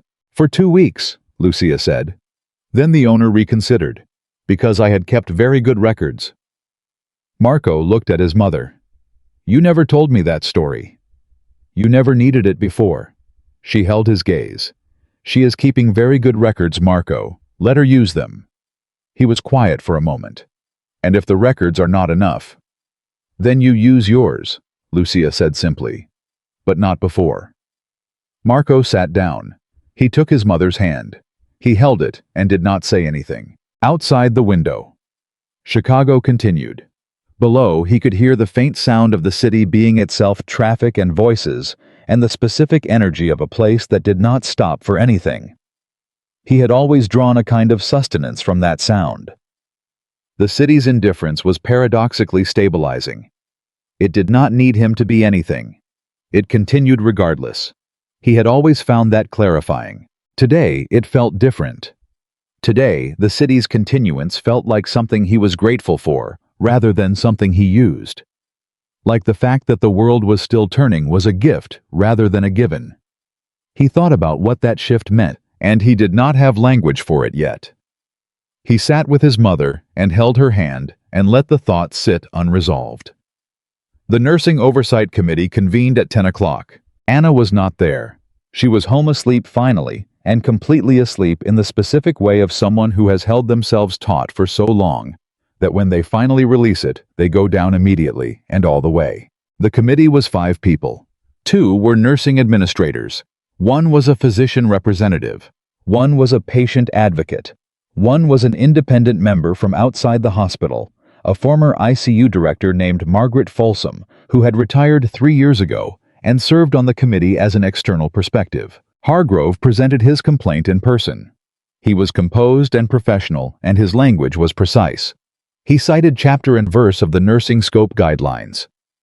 He acknowledged the outcome, Lucia Bellini's improvement, without conceding that the process had been appropriate. He argued that good outcomes did not retroactively validate boundary violations, and that if nurses began operating outside defined protocols based on individual clinical judgment, the institution lost the structural integrity that protected patients. The committee listened, then Chen presented. How was not composed in the way Hargrove was composed. He was direct in a way that had no performance in it whatsoever, and what he said was simple. Anna Carter had identified a pharmacological interaction that represented the current outer edge of documented medical knowledge in that specific drug combination. She had found it in records that were technically accessible to every physician on the case and had been reviewed by at least 3 of them. She had escalated through appropriate channels, been deflected, escalated again, been heard, and been proven correct at every stage. He had invited her collaboration because her analytical capacity in this case exceeded the institutional expectation for her role, and he believed that was something the institution should note carefully. Then Kellerman presented. He stood in front of the committee and he told the truth. He said he had reviewed the chart 2 weeks ago. He said he had been moving fast and had not gone into the archived documents. He said he had not identified the dosage inconsistency. He said he was a second-year resident and he understood he had a great deal to learn, but he wanted to be honest about his own failure in this case because he thought it mattered for the committee's understanding. He sat down. Margaret Folsom, the external member, looked at the physician representative for a long moment. Then she said very clearly, "I want to understand the complaint as filed. A nurse identified a complex pharmacological interaction from a buried referral note, escalated twice through the attending physician, and was deflected twice, was then invited by a department chief to contribute to a protocol amendment, and that amendment is currently producing sustained improvement in a patient who was in palliative trajectory. And the complaint is that she exceeded her scope." Hargrove said, "The concern is the process, not the—" "I heard the concern," Folsom said. "She was not unkind. She was simply absolute. I want to make sure I have stated it correctly for the record." The room was quiet. The committee recessed for 40 minutes. When they returned the chair, a nursing administrator named David Park read a preliminary finding. The complaint as filed was insufficient to support a formal scope violation determination. The committee would, however, initiate a parallel institutional review of the clinical escalation protocol for nursing staff with the specific aim of identifying gaps that the Bellini case had made visible. That review would include recommendations to the board. Hargrove left the room without speaking. Kellerman, who had waited in the hallway, was told the outcome by Chen, who came out of the room and said it plainly. Kellerman nodded. He looked like someone who had done something difficult and was not sure yet whether it had been worth it. "It was the right thing to do," Chen told him. "I know," Kellerman said. "It does not feel as clean as I thought it would." "It rarely does," Chen said. "That is how you know it was real." At 2 in the afternoon, while Anna slept, something changed in room 412. Lucia Bellini, who had been improving steadily and sleeping in longer, more natural intervals, opened her eyes at 2:07 and asked Marco for water. He gave her water. She drank it. She set the cup down with her own hand. Both hands, actually, her grip steady in a way that made Marco go very still. "What?" she said, looking at his face. "Your hands," he said. "Yesterday you could not. I know what my hands could do yesterday." She looked at her own hands with the specific interest of someone reacquainting themselves with something they had not been sure they would see again. She flexed her fingers, turned her hands over. "Better," she said. "Yes," Marco said. His voice was not steady. He did not try to make it steady. "Stop looking at me like that," Lucia said.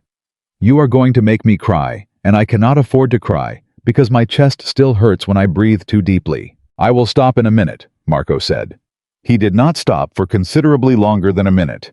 Dr. Okafor came in at 2:30 for afternoon rounds. She reviewed the monitors. She reviewed Lucia's responsiveness, grip strength, and verbal orientation. She reviewed the latest blood work. She turned to Marco when she was done. "The trend is sustained and strengthening," she said. "I want to be careful about projecting too far ahead. But I will say this. What I am seeing this afternoon is meaningfully better than what I expected to see this afternoon, based on where she was 48 hours ago." "What does that mean in plain terms?" Marco said. Okafor held his gaze. "It means your mother is fighting back, effectively." She paused. "It means the people who made the right calls on this case made them in time." Marco nodded. After Okafor left, Lucia looked at her son. "Call the nurse," she said. "Anna is sleeping. She worked through the night." "I know. I am not saying call her now." Lucia paused. "I am saying when she comes back. I want to see her." She looked at her hands again. "I want to say something to her that should be said to her face." "What do you want to say?" Lucia looked at him. "That is between her and me." Marco almost smiled. "Almost." "Yes, Mama," he said. Anna came back at 7. She walked onto the 4th floor, looking like someone who had slept, and was glad of it. Still tired in the residual way, but upright in a different way than she had been when she left that morning. She stopped at the nurse's station to review the day's notes from the colleague who had covered her, and she read them with the careful focus she brought to everything. And when she finished, she sat with them for a moment. The committee outcome. Chen's statement. Kellerman's testimony. The preliminary finding. She read it twice. She did not react in any visible way. She folded her hands on the desk for a moment, and she looked at the wall, and she breathed. The colleague who had covered her, a nurse named Diane, who had worked this floor for 12 years, and had the particular warmth of someone who had seen everything and chosen compassion anyway, put a coffee on the desk in front of her without being asked. "You okay?" Diane said. "Yes," Anna said. "The committee. I read it." "Chen was apparently something else in there," Diane said. "I heard Kellerman stood up and told the truth." "I heard that too." Anna wrapped her hands around this coffee. "Good for him." "Good for him," Diane agreed. A pause. "Hargrove is not going to be easy after this." "Hargrove did what he thought was right," Anna said. She said it without irony, without residual heat. "He was wrong about the complaint. But the instinct that clinical hierarchy exists for a reason, that process matters, that instinct is not entirely wrong. It just got applied to the wrong situation." Diane looked at her for a long moment. "You are very generous toward the man who just filed a complaint against you." "I am accurate," Anna said. "There is a difference." She stood up. "I am going to check on my patients." She went to room 412. Lucia was awake. The change in her from 24 hours ago was not dramatic if you were looking for dramatic. But Anna was not looking for dramatic.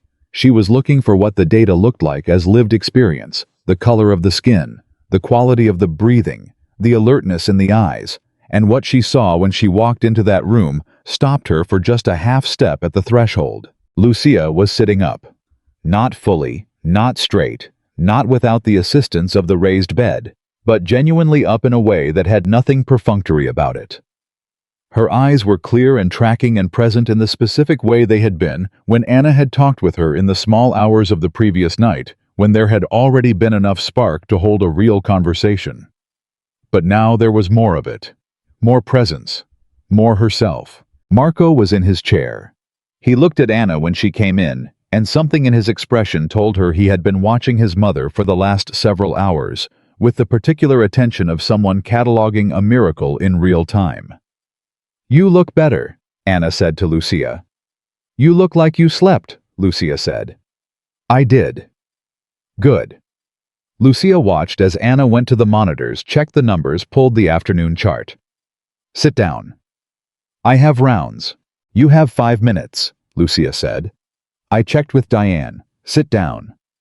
Anna sat. Lucia looked at her steadily. "They filed a complaint against you this morning." "Yes." "Because you saved my life." "Because I acted outside the standard process in ways that made some people uncomfortable." "Anna." Lucia said her name the way she said Marco's name, plainly, without ornamentation, as a signal that she was speaking directly now, and the comfortable distance of professional language was no longer available. "I was a seamstress for 20 years. I know what it looks like when a person covers bad work with careful words. The careful words are fine, but I want you to know that I understand what actually happened." Anna held her gaze. "All right. Someone saw a person dying and refused to stop looking for a way to help her, and other people whose job it was to look did not like finding out that someone had looked farther than they had." Lucia paused. "That is what happened." "It is more complicated than—" "It is exactly that simple," Lucia said. "And I want to say something to you. Not thank you, I will say that too, but that is not what I mean right now." She paused, gathering herself. "I want you to know that what you did, the staying up, the looking, the pushing, that did not only save my life, it saved my son something." Marco was very still in his chair. "He has spent 30 years being the man that other people needed him to be." Lucia continued. "The powerful man. The man with answers. The man who fixes everything. And then he walked into this building, and he could not fix anything. And I think that was I think it was breaking something in him that I have been worried about for a long time." She looked at Anna steadily. "But you did not want his power. You did not need him to fix anything. You just did the work." And I think watching that reminded him of something he had forgotten. Anna did not say anything. Marco did not say anything. The room held the three of them and what Lucia had just said, and none of them moved for a moment. Then Lucia looked at Marco. "You can close your mouth," she said. He hadn't realized his jaw had loosened. He corrected it. A muscle worked in his cheek. "Mama," he said quietly, "I am not finished." She looked back at Anna. "I want to ask you something, and I want the real answer, not the professional one." "All right," Anna said carefully. "Are you afraid about what comes next? The review, the politics of this place, are you afraid?" Anna sat with the question. She looked at it honestly. "Yes," she said. "A little." "Good," Lucia said. "Fear means you understand what you are risking. It means you are not reckless. You are brave, which is different. Brave is being afraid and doing it anyway." She paused. "You are brave. I want you to know that I see that." Something moved across Anna's face, fast and real, and quickly composed back to professional stillness. But it was there. The specific expression of someone who had been seen precisely by someone who had no reason to offer it, except that it was true. "Thank you," Anna said. "Now go do your rounds," Lucia said. "And come back at 10. I want the real numbers, not the gentle version." "You will always get the real numbers from me," Anna said. "I know," Lucia said. "That is why I asked you." Anna left. In the corridor she stopped for a moment. She stood there with her folder and her tablet and her coffee, lukewarm now forgotten, and she stood in the particular way of someone who has just been given something they did not know they needed. Then she straightened up. She walked to the next room on her rounds. She was checking the medication reconciliation chart for the patient in 416, the flag that had been sitting unresolved for 2 days when she found it. It was not dramatic. It was never dramatic with Anna. It was always quiet, always a small thing that required looking at the right angle. But what she found in 416's chart was not small. It was a prescribing order. Written 3 days ago. Signed by a physician she recognized, not Hargrove, not Kellerman, not Okafor. A name she had seen once before in a different context. In the referral note she had found buried in Lucia Bellini's archived documents 14 months ago. The same physician. The same medication, not identical, but the same class, the same family, with the same documented interaction profile. The patient in 416 was 71 years old, and she had a genetic marker that Anna now recognized on site, and she had been given a cardiac medication 4 days ago that she should not have been given without a full interaction review. Anna stood at that chart for 30 seconds. Then she picked up her pen. She was not done looking. She was nowhere close to done, and somewhere down the hall in room 412. Lucia Bellini closed her eyes and breathed steadily, without struggle the way breathing was supposed to feel, and did not know yet that the woman who had saved her life had just found something that was going to change everything again. The patient in room 416 was named Eleanor Marsh. She was 71 years old, a retired schoolteacher from the North Side who had spent 40 years teaching 4th grade, and who, according to the brief personal history in her chart notes, still sent Christmas cards to former students she had not seen in decades. She had been admitted 3 days ago for what was documented as a routine cardiac monitoring situation following a mild arrhythmia event. Her daughter had been in twice to visit.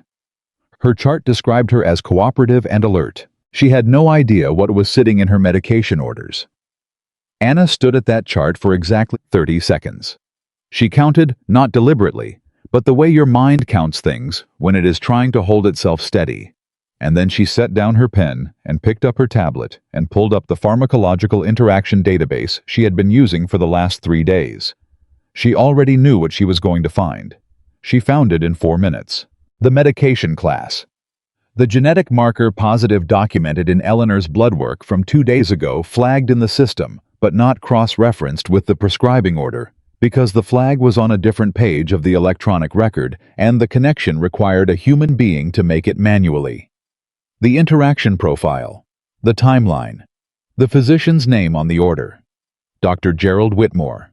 She had seen that name once before. In the referral note from 14 months ago, the note buried in Lucia Bellini's archived documents, the note that had started everything. Gerald Whitmore, rheumatologist practicing out of a satellite clinic affiliated with St. Catherine's. The physician who had prescribed the original medication to Lucia. The medication whose discontinued effects had lingered. The medication whose interaction with the current cardiac protocol had nearly killed her. Anna closed the tablet. She opened it again. She looked at the date on Eleanor Marsh's prescribing order. 3 days ago. The order had been written 3 days ago, which meant it had been written while Lucia Bellini was actively declining on the 4th floor because of a documented interaction with a drug from the same class prescribed by the same physician. The information about Lucia's interaction had been documented internally from the moment Chen confirmed it. It had been in the system for over 24 hours.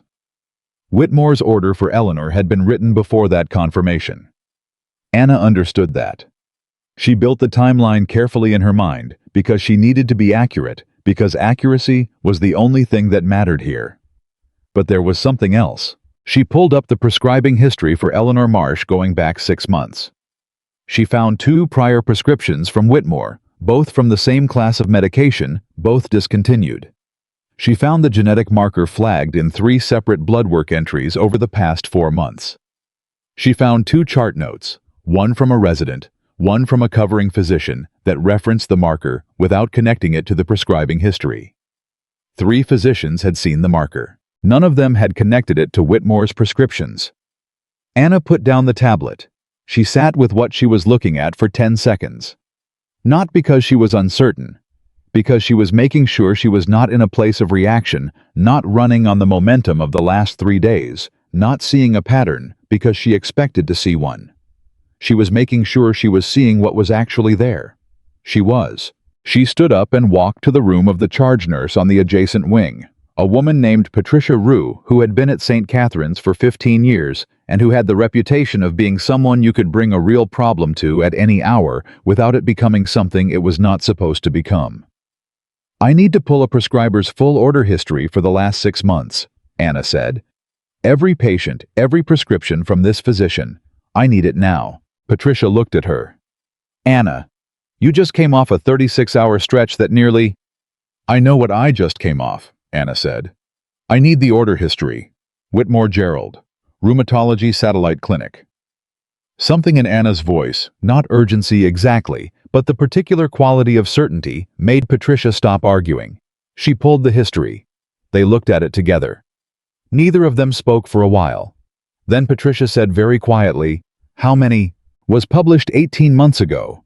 Whitmore has been prescribing this class for at least 6 months with documented marker-positive patients." Anna kept her voice level. "This is not an oversight. This is a pattern." The word landed between them with the weight it deserved. Patricia looked at her. "You need to go to Walsh." "It is 9:45 at night." "You need to go to Walsh," Patricia said again. "Right now, tonight. Do not wait until morning." Anna was already reaching for her phone. Walsh answered on the 3rd ring. She sounded like someone who had been awake, which she had been. She had been reviewing the committee documentation from the day's proceedings, and her desk was covered in papers that told the story of a hospital that was in the process of being forced to look at itself clearly. Anna told her about Eleanor Marsh. She told her about the order history. She told her about Robert Hines. She gave Walsh the number 7 patients, 6 months 4, with confirmed markers, 2 active prescriptions, currently running. There was a silence on Walsh's end that was different from the silences Anna had heard from her before, longer, heavier. "The study was published 18 months ago, Walsh said. "Yes. And Whitmore has been prescribing this class for at least 6 months that I can document. The records going further back would require a deeper pull." Another silence. "Robert Hines. Discharged 4 days ago. Yes, 10-day prescription. He would still be on day 4. Walsh's voice was very controlled when she spoke again. Controlled in the way of someone exercising significant discipline over their own reaction. "I am coming in. Do not touch the chart. Do not flag anything electronically yet. I am coming in, and we are doing this carefully, and we are doing this right. Understood. Anna. A pause.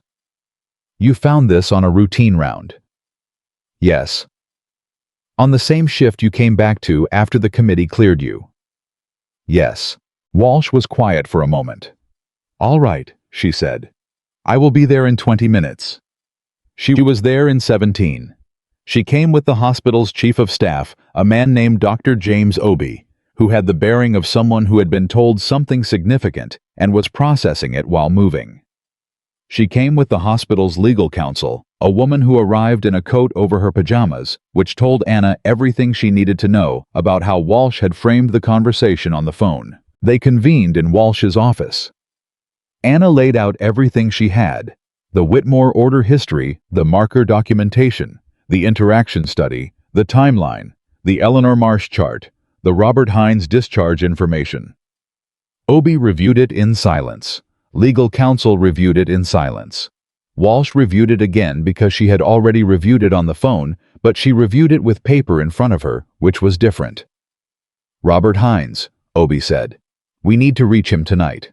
Yes, Walsh said. Eleanor Marsh, the current order needs to be suspended immediately. Already drafted the suspension, Walsh said.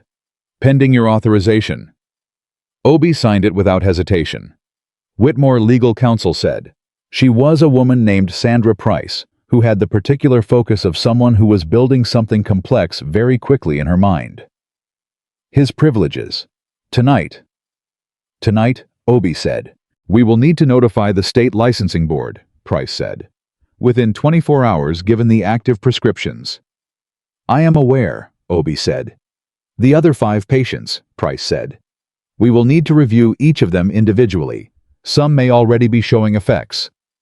I am pulling their records now, Walsh said. The room was moving fast, now the specific velocity of institutional decision-making, when the people at the top of the institution understand that speed is protective and delay is liability.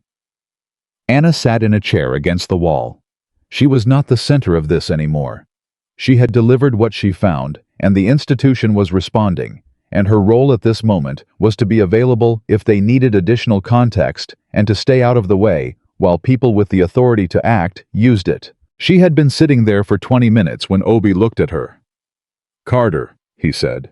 When you identified the Bellini interaction, the original finding was Whitmore's name in the referral note, something you noted at the time as potentially significant beyond the immediate case. Anna considered the question carefully.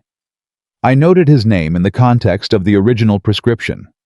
My focus was entirely on the Bellini interaction. I did not think to cross-reference his prescribing history, because at that point, I was dealing with a single patient situation. She paused. I should have. In retrospect, the pattern was potentially there to see. You were managing a critically ill patient with a complex finding and institutional resistance to your findings, Walsh said not unkindly. The fact that you found this tonight on a routine round is... She stopped. It is what it is, Anna said. It is extraordinary, Obi said flatly. That is what it is. Anna did not respond to that. She looked at the window. The meeting continued for another hour. By 11:15, Eleanor Marsh's medication order had been suspended, and the night attending had been briefed. By 11:40, a member of the patient relations team had made contact with Robert Hines, reached him at home, explained there was a review of his current prescription, asked him not to take the evening dose, pending a call from his physician in the morning. He was confused and slightly frightened, but he agreed. By midnight, Whitmore's hospital privileges had been suspended pending review. Anna was back on the floor at 11:50. She went to Eleanor's room first. The woman was asleep, peacefully unaware of what had been circling her in the last 3 hours. Anna checked her chart. She checked her numbers. She stood at the foot of the bed for a moment and looked at this woman who would go home in a few days and resume sending Christmas cards to former students without ever knowing how close she had come to a different outcome. Anna walked back to the nurse's station. She was charting when Marco appeared. She looked up. It was close to midnight. He had no reason to be at the nurse's station. He looked at her with the expression of someone who had been watching something unfold from a distance and had finally moved toward it. "Something happened tonight," he said. It was not a question. "Yes," she said. "My mother's physician, Whitmore." Anna looked at him. "How do you know that name?" "Caruso," he said simply. "I told him I wanted to know everything happening in this building in real time. He has been paying attention." A pause. "What did you find?" She studied him for a moment. There was nothing in his face that was proprietary or threatening, none of the energy of a man who was preparing to take over a situation. He looked like a man who was asking because he needed to understand. She told him. Not everything, not the legal details, not the institutional process, but the core of it. The pattern, the 7 patients, the prescriptions, the markers, Eleanor Marsh next door, Robert Hines at home. Marco stood very still while she talked. When she finished, he was quiet for a long time. "My mother," he said finally. "Whitmore prescribed the original drug to my mother." "Yes." "And if you had not found the interaction?" "Yes," Anna said quietly. "He processed this." She watched him process it, watched the specific progression of a man moving from information to understanding to something else, something that lived deeper than either of those. "He did not know," Marco said. It was not a defense of Whitmore, it was a question posed as a statement. "The interaction study was published 18 months ago," Anna said. "The prescriptions he continued writing were from after that publication. Whether he read the study, whether he was aware, that is what the review will determine. But there is a documented obligation for prescribing physicians to stay current on interaction literature for medications they are actively using. He was not staying current. That is the question the review will answer." Marco looked at her steadily. "My first instinct," he said slowly. "When Caruso told me the name, my first instinct was to pick up the phone." Anna held his gaze. "I did not pick up the phone," he said. "Why not?" I was quiet for a moment. "Because you would have been right to be angry with me if I had. And because—" He stopped. He looked at the floor briefly, and then back at her. "Because I have been thinking about something my mother said this afternoon. About what watching you work reminded her of." He paused. "She said it reminded her of herself, when she was young. Before I had everything she went without." Anna waited. "My mother solved problems by being precise and thorough, and by keeping better records than the people who were trying to ignore her," Marco said. "She did not solve them by making it impossible for the people ignoring her to function. She solved them by making it impossible for them to deny what the records showed." He paused. "I have been solving problems the other way for 30 years, and I am—" He stopped again. "I am reconsidering that. The honesty in that was not performed." Anna could tell the difference between someone being honest and someone performing honesty, and Marco Bellini in this moment in the quiet of the 4th floor at midnight was simply being honest. "What you are describing," she said carefully, "is a significant change." "Yes," he said. "It is also," she said, "not your responsibility to make alone, in one night, in a hospital hallway." Something flickered across his face. "No.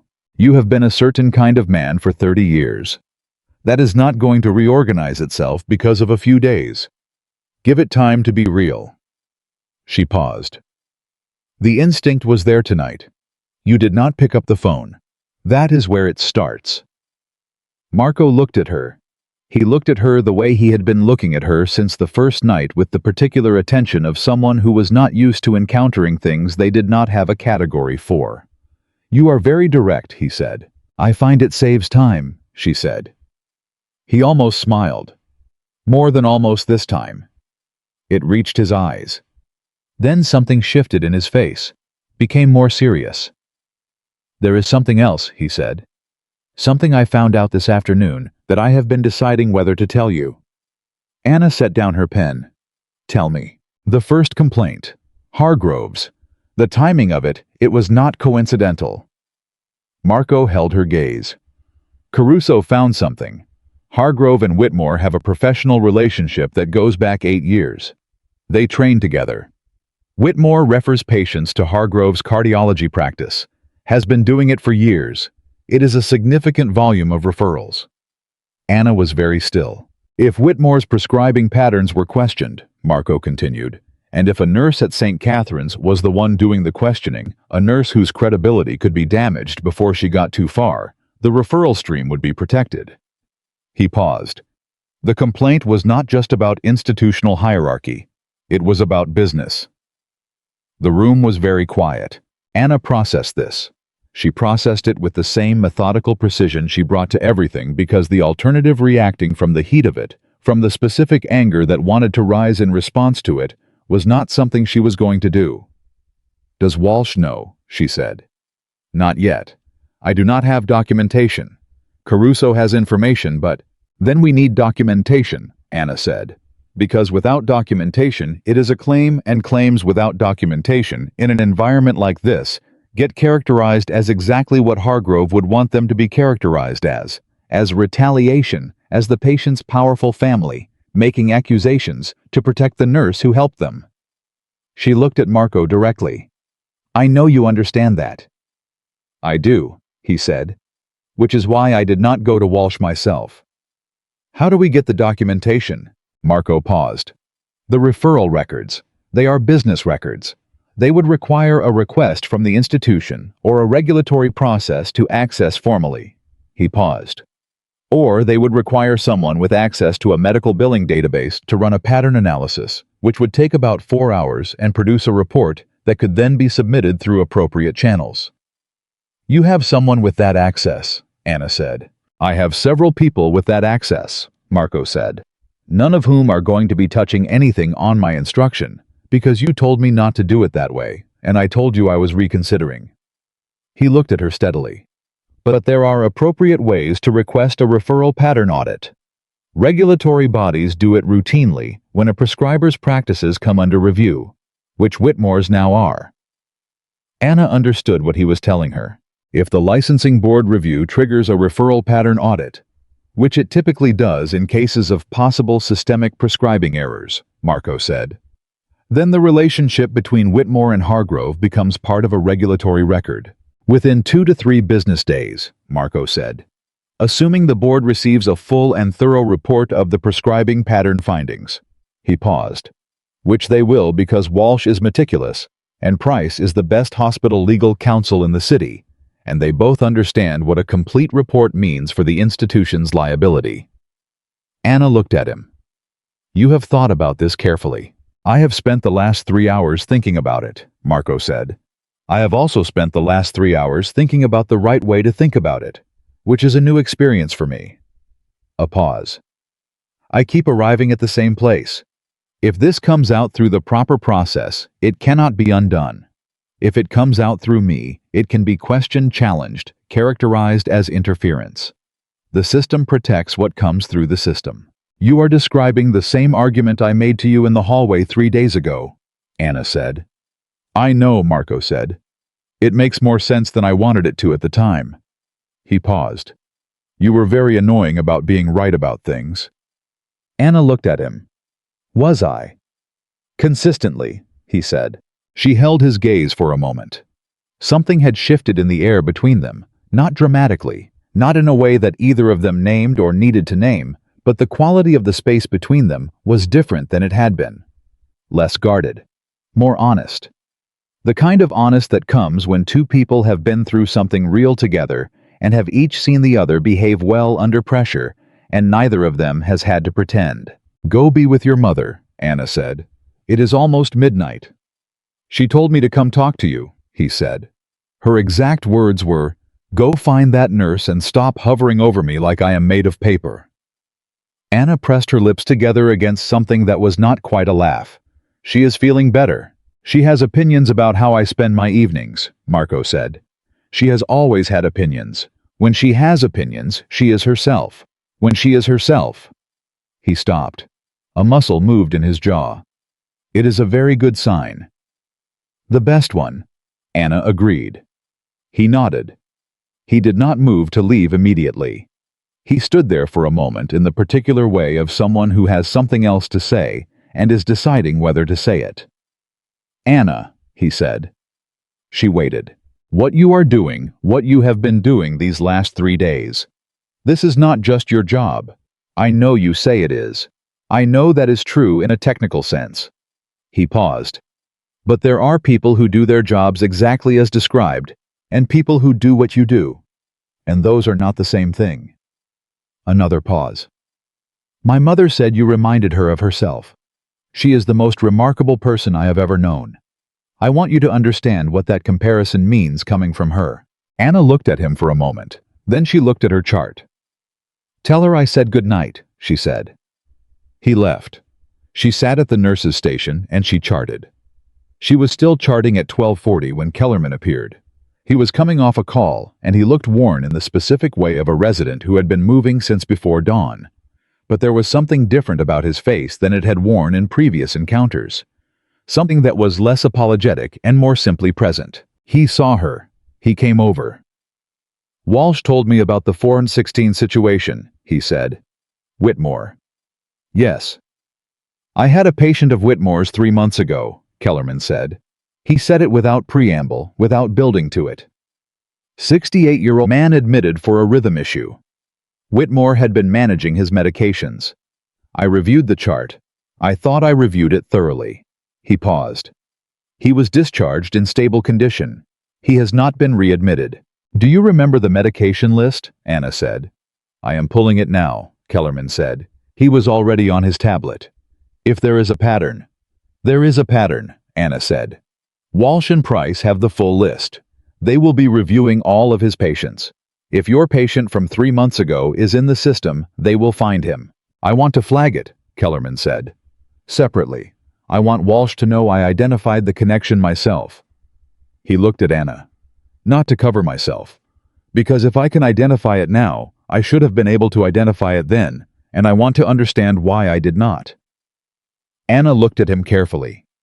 Why does it matter to you to understand that? He thought about it.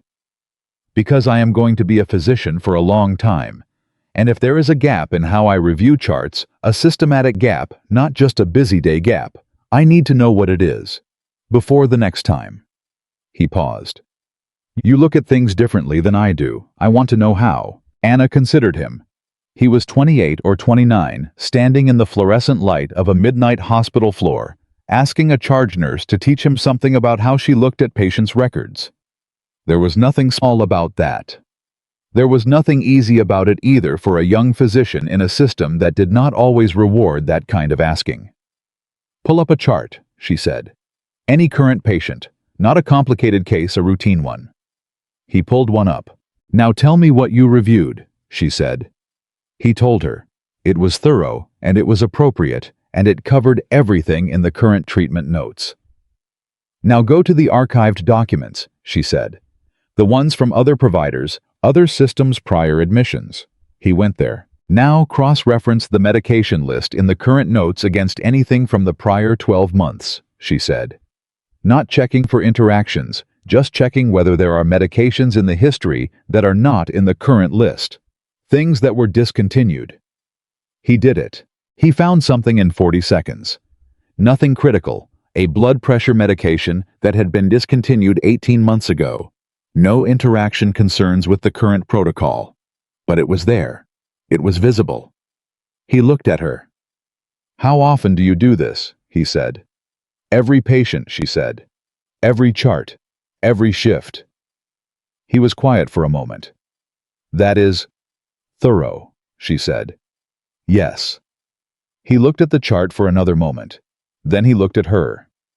Thank you, he said. Don't thank me, she said. Go flag the patient from 3 months ago, tonight. He went. Anna turned back to her own charting. At 1:15 in the morning, Walsh called her cell. Robert Hines, Walsh said. The patient Price's team reached tonight. I just got off the phone with his wife. Anna went still. Is he? High is all right, Walsh said quickly. He did not take tonight's dose, but his wife told the patient relations coordinator that he has been having intermittent symptoms for the last 3 days. Fatigue, some confusion, mild cardiac irregularity that he attributed to his existing condition. Walsh's voice was precise and controlled, and beneath the control was something else. He has an existing condition that would have masked the interaction symptoms almost completely.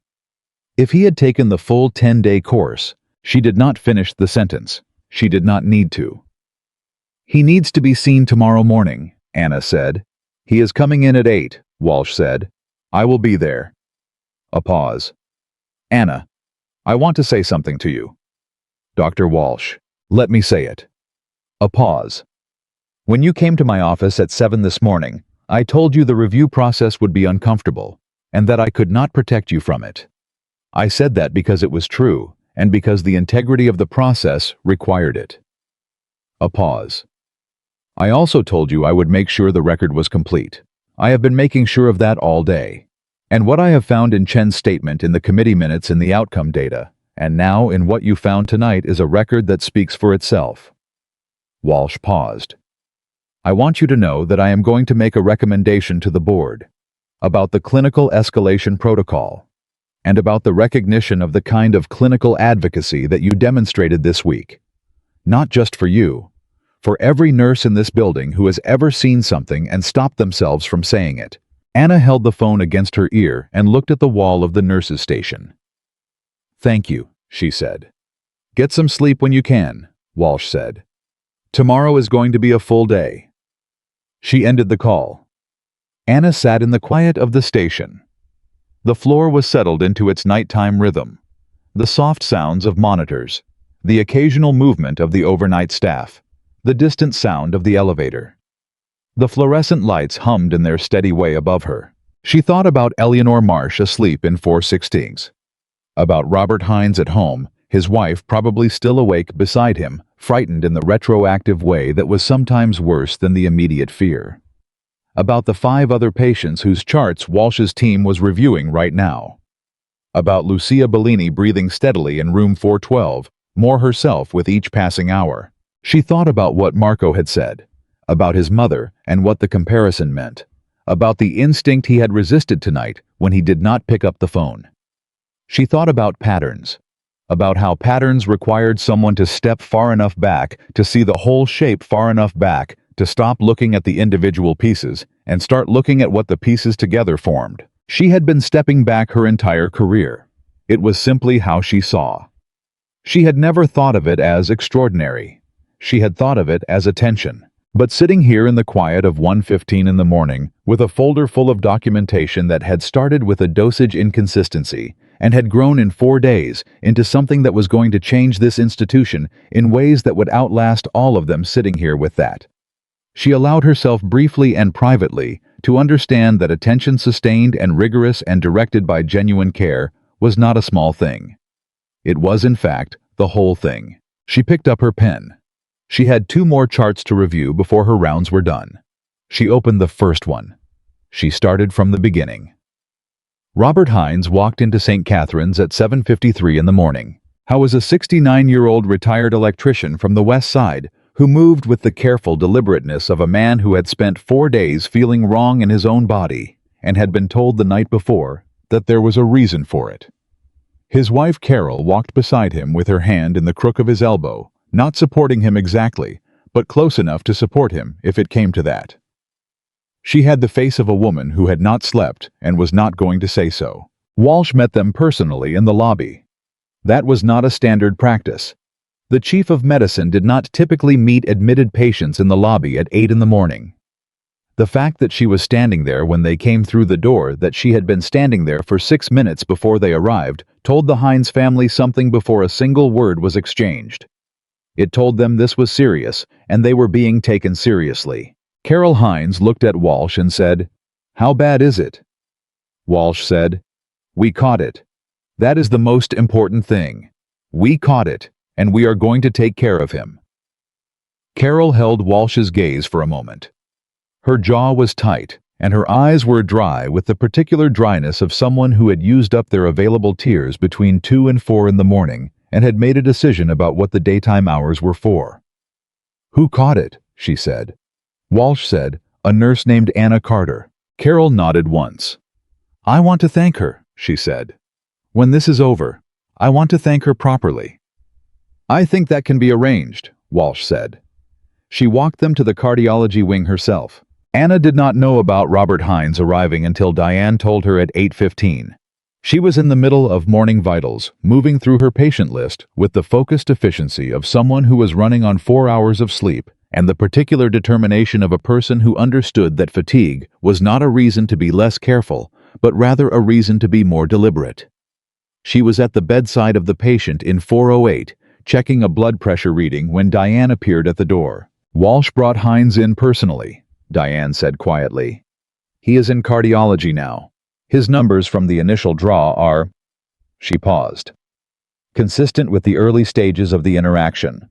Caught early enough." Anna finished charting the blood pressure reading. She capped her pen. "He is going to be all right," she said. It was not a question. It was the conclusion of a person who had reviewed the pharmacological timeline and knew what caught early enough meant in this specific case. "That is what Okafor is saying," Diane confirmed. Anna nodded. She moved to the next patient. Diane walked beside her for a step. "His wife wants to meet you." "Later," Anna said. "After he is stable and she has had time to breathe." Diane looked at her with the expression she sometimes wore, the expression that said she was witnessing something she respected. "You are not going to let this be a moment, are you?" "It is already a moment," Anna said. "I just have 6 more patients to see first." She kept moving. The regulatory filing reached the Illinois Department of Financial and Professional Regulation at 9:04 that morning. Sandra Price had drafted it the night before and submitted it the moment the office opened. It was thorough in the way that Walsh had promised it would be thorough, complete documentation of Whitmore's prescribing history, the interaction study, the marker, positive patient list, the timeline, the outcome data from Lucia Bellini's case, and the projected risk assessment for the other 6 patients. It triggered an automatic referral pattern audit. The audit would take 3 business days. Price, who had spent the previous night cross-referencing Whitmore's referral records with Hargrove's intake history, knew exactly what the audit would find when it ran the numbers. She had already prepared a supplemental submission. Hargrove did not know about the supplemental submission. He found out at 10:20. Howe was in his office when Price came to see him. He was reviewing morning charts with the contained, precise demeanor of a man who had filed a complaint the previous morning and was waiting to see how it would land, and had not yet been told that the ground had moved significantly beneath his feet in the intervening 18 hours. Price closed the door. She sat down across from him, and she put a folder on his desk, and she said, "Vincent, I need you to look at this." He looked at it. It took him 4 minutes to read through it. His face did not change dramatically. He was too controlled for dramatic changes, but something around his eyes shifted, tightened. And then gradually, with the specific quality of a man watching a structure he had built without realizing he was building it, become visible all at once, it loosened into something that was not quite shock and not quite grief, but lived somewhere between the two. "The referral audit," he said, "will run automatically as part of the licensing review," Price said. "It will find the relationship, it will find the volume, it will find the timeline." She held his gaze. "Vincent, I am not here to threaten you. I am here because you have been at this institution for 11 years, and because Dr. Walsh asked me to come to you directly before this becomes something that does not have a graceful resolution." Hargrove looked at the folder. "I did not know," he said, "about the interaction study, about Whitmore's prescribing pattern." He was quiet for a moment. "The referral relationship, yes. Obviously, yes. That is not a secret. But I did not know he was prescribing that class to marker-positive patients. I did not know about the study." He paused. "I should have known about the study." "Yes," Price said simply. "You should have." Hargrove closed the folder. He put his hands flat on his desk and he looked at them. "The complaint," he said. Price waited. "I filed it because she went around me," he said. "That is the honest answer. Not entirely. I did believe the scope concern was legitimate. But I filed it when I did in the way I did, because she had gone to Chen directly, and Chen had validated her, and I—" He stopped. "I was managing something." "Yes," Price said.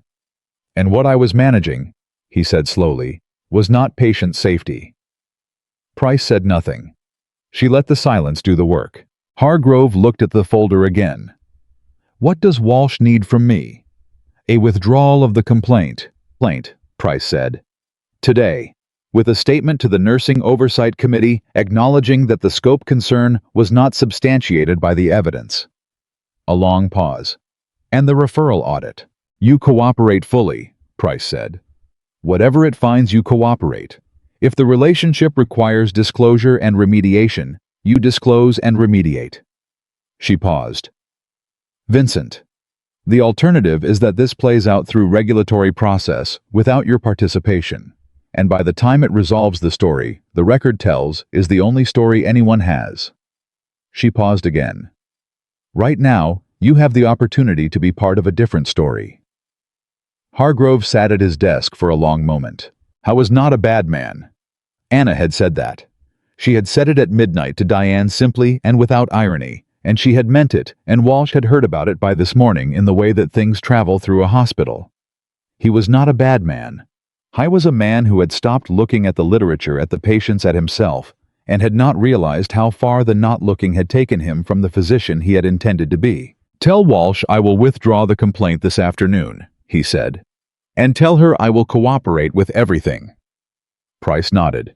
She picked up the folder. "One more thing," Hargrove said. She stopped. He looked at her directly. "Carter, what she did this week. I want—" He paused. "I want it on record that the clinical finding was exceptional.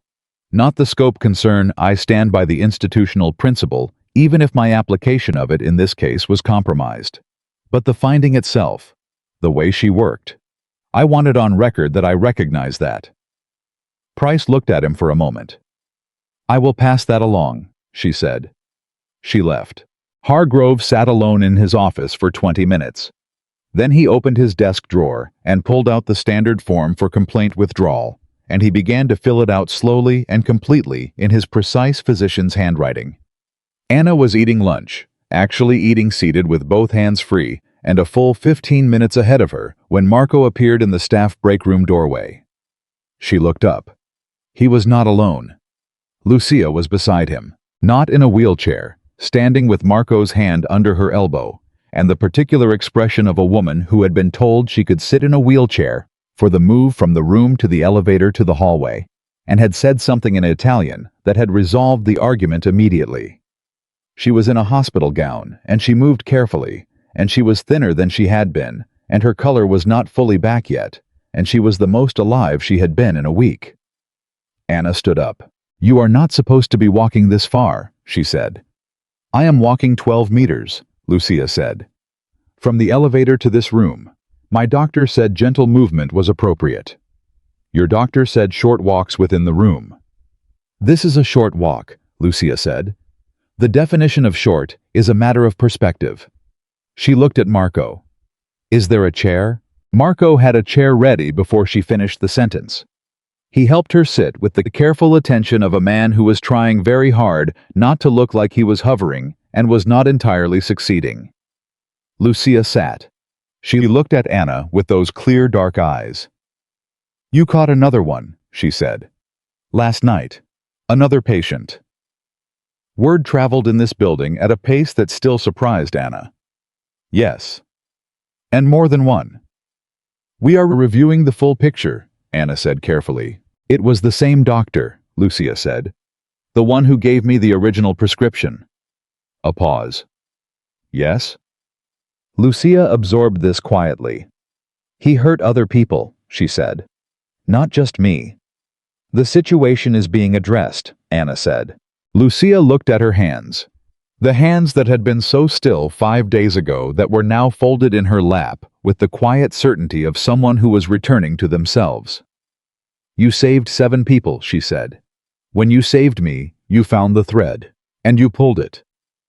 "A lot of people pulled it," Anna said. "Chen, Walsh, Kellerman, the committee." "You found the thread," Lucia said again, simply without argument, as a fact that did not require agreement to be true. Anna sat down across from her. Marco stood to one side.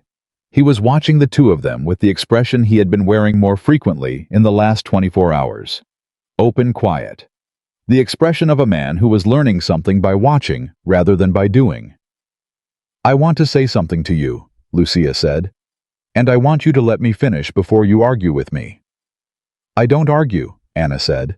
Lucia gave her a look that was so precisely Marco's look that it was startling. "You argue every time someone tries to give you credit for something. I have been watching you do it for 5 days." She paused. "Let me finish." Anna closed her mouth. "When I was sick," Lucia said, "and every doctor had told my son that I was dying, there was a moment, I do not know if you know this, there was a moment in the night when I understood what was happening. Not from what the doctors said, from what my body was telling me." She paused. "I was afraid. Not of dying. I am 73 years old, and I have had a good life, and I am not afraid of what comes after. I was afraid of leaving Marco." She looked at her hands again. "He has so much power, and so little of what actually matters. Do you understand? I was afraid that if I went, there was no one left who would make him look at himself honestly." The room was very quiet. Marco was very still. "And then you walked into my room," Lucia said, "at 3 in the morning, and you sat beside my bed and you read a folder and you did not care who my son was or what he owned or what he could do for you. You just cared whether I was going to be all right." She paused. "I watched my son watch you work. For 5 days I watched him, and I saw something come back to him that I have not seen in a very long time." She looked at Anna directly. "Whatever you think you did, whatever job you think you were doing, you did more than that. You did something that cannot be put in a chart note." Anna held her gaze. Something moved across her face. Something she did not compose back to professional stillness this time. She let it be there. "Thank you," she said. Her voice was steady, barely. Lucia nodded. "Now," she said briskly, "my son has something he wants to say, and he has been working up to it since yesterday, and if he does not say it soon, I am going to say it for him." Marco made a sound that was entirely and unmistakably an exhale of exasperation. "Mama, I am 73 and I almost died," Lucia said. "I have earned the right to move things along." Anna looked at Marco. He looked back at her. There was color at the edge of his jaw in a way she had not seen before. He was, she realized with some surprise, genuinely uncomfortable. Not in the managed, controlled way of a man navigating a difficult negotiation. In the straightforward, undefended way of a person who had something real to say and was not sure how to say it because it mattered too much to say badly. "I spoke to Walsh this morning," he said, "about the foundation." Anna waited. "There is a medical foundation I fund. It has been primarily focused on cardiac research. I spoke with Walsh about expanding its scope specifically to fund a patient advocacy and nursing empowerment program at this hospital." He paused. "A program that would create formal channels for nursing staff to escalate clinical concerns with institutional protection, funded review processes, protected reporting, documentation support." Another pause. "And a fellowship for nurses who want to develop advanced clinical analysis skills, paid, full-time, with access to the same literature and consultation resources that physicians have." Anna looked at him. "Walsh agreed in principle this morning," he said. "She wants to co-design the structure with nursing leadership. She wants someone who understands the actual problem, not theoretically from the administrative side, but from inside a night shift to be involved in building it." He held her gaze. "She mentioned your name. I mention it also." Anna was quiet for a long moment. "This is not about me," she said. "No," Marco agreed. "It is about the next nurse who sees something, and the one after that, and the patient whose chart nobody has gone into the archived documents of yet." He paused. "You told me that if the reason things changed here was because of who the patient's son was, the next patient with a nobody for a son would get the same system that almost killed my mother. You were right. So the foundation is not building something for you. It is building something for the system." A pause. "But you should be part of building it, because you understand what is broken." Anna looked at the table. She looked at her hands. She looked at Lucia, who was watching her with the particular expression of a woman who had already decided how this was going to go, and was simply waiting for the other person to arrive at the same conclusion. "I am a charge nurse," Anna said. "Yes," Marco said. "I like being a charge nurse." "Good," he said. "The program needs someone who still wants to be at the bedside, who has not moved so far into administration that they have forgotten what a 3 a.m. chart review feels like." He paused. Walsh said the same thing. Her exact words were, "I want her involved, and I want to make sure involvement doesn't mean promotion out of the work she is actually good at." Something shifted in Anna's face. A small, genuine smile, not the professional kind, not the composed kind, the real kind. "Walsh said that," she said. "Verbatim," Marco said. Anna sat with all of it for a moment. The foundation, the fellowship, the formal channels that would mean that somewhere down the line, a nurse at 2 a.m. with a buried referral note, and a concern that the attending had not had time to hear, would have a path that did not require the particular combination of exhaustion and stubbornness and willingness to absorb institutional friction that Anna had required. A path. Just a path. Formal and funded and protected. The difference that would make in the next patient, and the one after that, in the Eleanor Marshes, and the Robert Hineses, and the people nobody had found yet, was not a small difference. It was enormous. "All right," she said. Marco looked at her. All right meaning I will be part of building it," she said. "I have conditions." "I assumed you would," he said. "The nursing staff leads the design, not administration, not the foundation, not cardiology. The nurses who work the floor build the framework because they are the ones who understand where the gaps are." "Agreed," Marco said. "The fellowship is open to nurses at every experience level, not just senior staff. Early career nurses are the ones who still ask why. We do not want to train that out of them." "Agreed," Marco said. "And the program does not carry the Bellini name." Lucia looked up sharply. Marco looked at Anna. "Why not?" "Because the next nurse who uses the protected escalation channel should not feel like she is operating under the protection of a particular family. She should feel like she is operating under the protection of the institution. The program has to belong to the hospital, not to a donor." She paused. "Your foundation funds it. That is appropriate, and I am grateful for it. But the name on the door should be something that belongs to everyone." Lucia was looking at her son. Marco held Anna's gaze for a long moment. Something moved through his expression, something that started as resistance and resolved slowly into the specific expression of a man recognizing that he is wrong in a way he can respect. "The program carries Walsh's name," he said finally. "Or the institution's. Whatever Walsh decides." "That works," Anna said. Lucia made a small sound. Not a laugh exactly. Something quieter and more private. She looked at Marco with the expression she had worn when he was 8 years old and had done something that surprised her by being right. "She wins every argument," Marco said to his mother. "She is not arguing," Lucia said.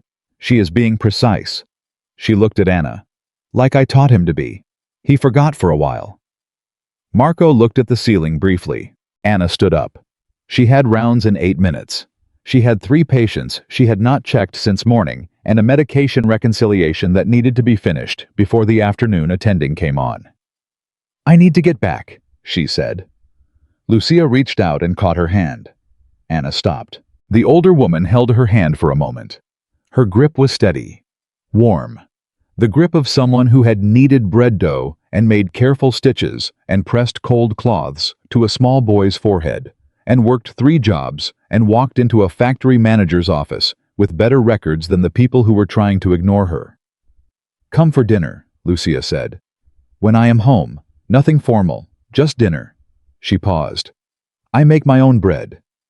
Anna looked at her. "I would like that," she said. Lucia released her hand. Anna nodded at Marco. She walked out of the break room and back down the hallway toward the nurse's station. She had been at the station for 40 seconds when Diane appeared beside her. "Walsh just sent an all-staff communication," Diane said quietly, "about the escalation protocol review and the fellowship announcement." She paused. "Your name is in it." I saw, Anna said. She had not seen, she had not checked her messages, but she had expected it. There are nurses in this building, Diane said, who have been here for 20 years and never had a formal channel to escalate a concern without it becoming a thing, without it costing them something. She paused. You understand what this means to them? Anna picked up her pen. I understand, she said. Do you actually? Diane said. Not challenging, asking genuinely the way people ask when they want to know whether someone really gets the weight of something. Anna stopped. She thought about it honestly. She thought about the nurse she had been at 24 in her first year in a ward with a patient whose pain was not being managed properly, and an attending who did not have time and no formal path between those two facts. She thought about what it had cost her to speak anyway in that ward without protection, without process, without anything except the certainty that the patient was in pain and someone had to say it. She thought about all the times since then that she had said it. Some of them had gone well. Some of them had cost her something. All of them had required her to absorb the friction herself, with no system behind her. Just her own will and her own record-keeping, and the specific exhaustion of being someone who kept looking when looking was inconvenient. Yes, she said. I actually understand. Diane nodded. She moved away. Anna turned back to her charts. 3 weeks later, Lucia Bellini went home. The discharge was a routine process, clinically.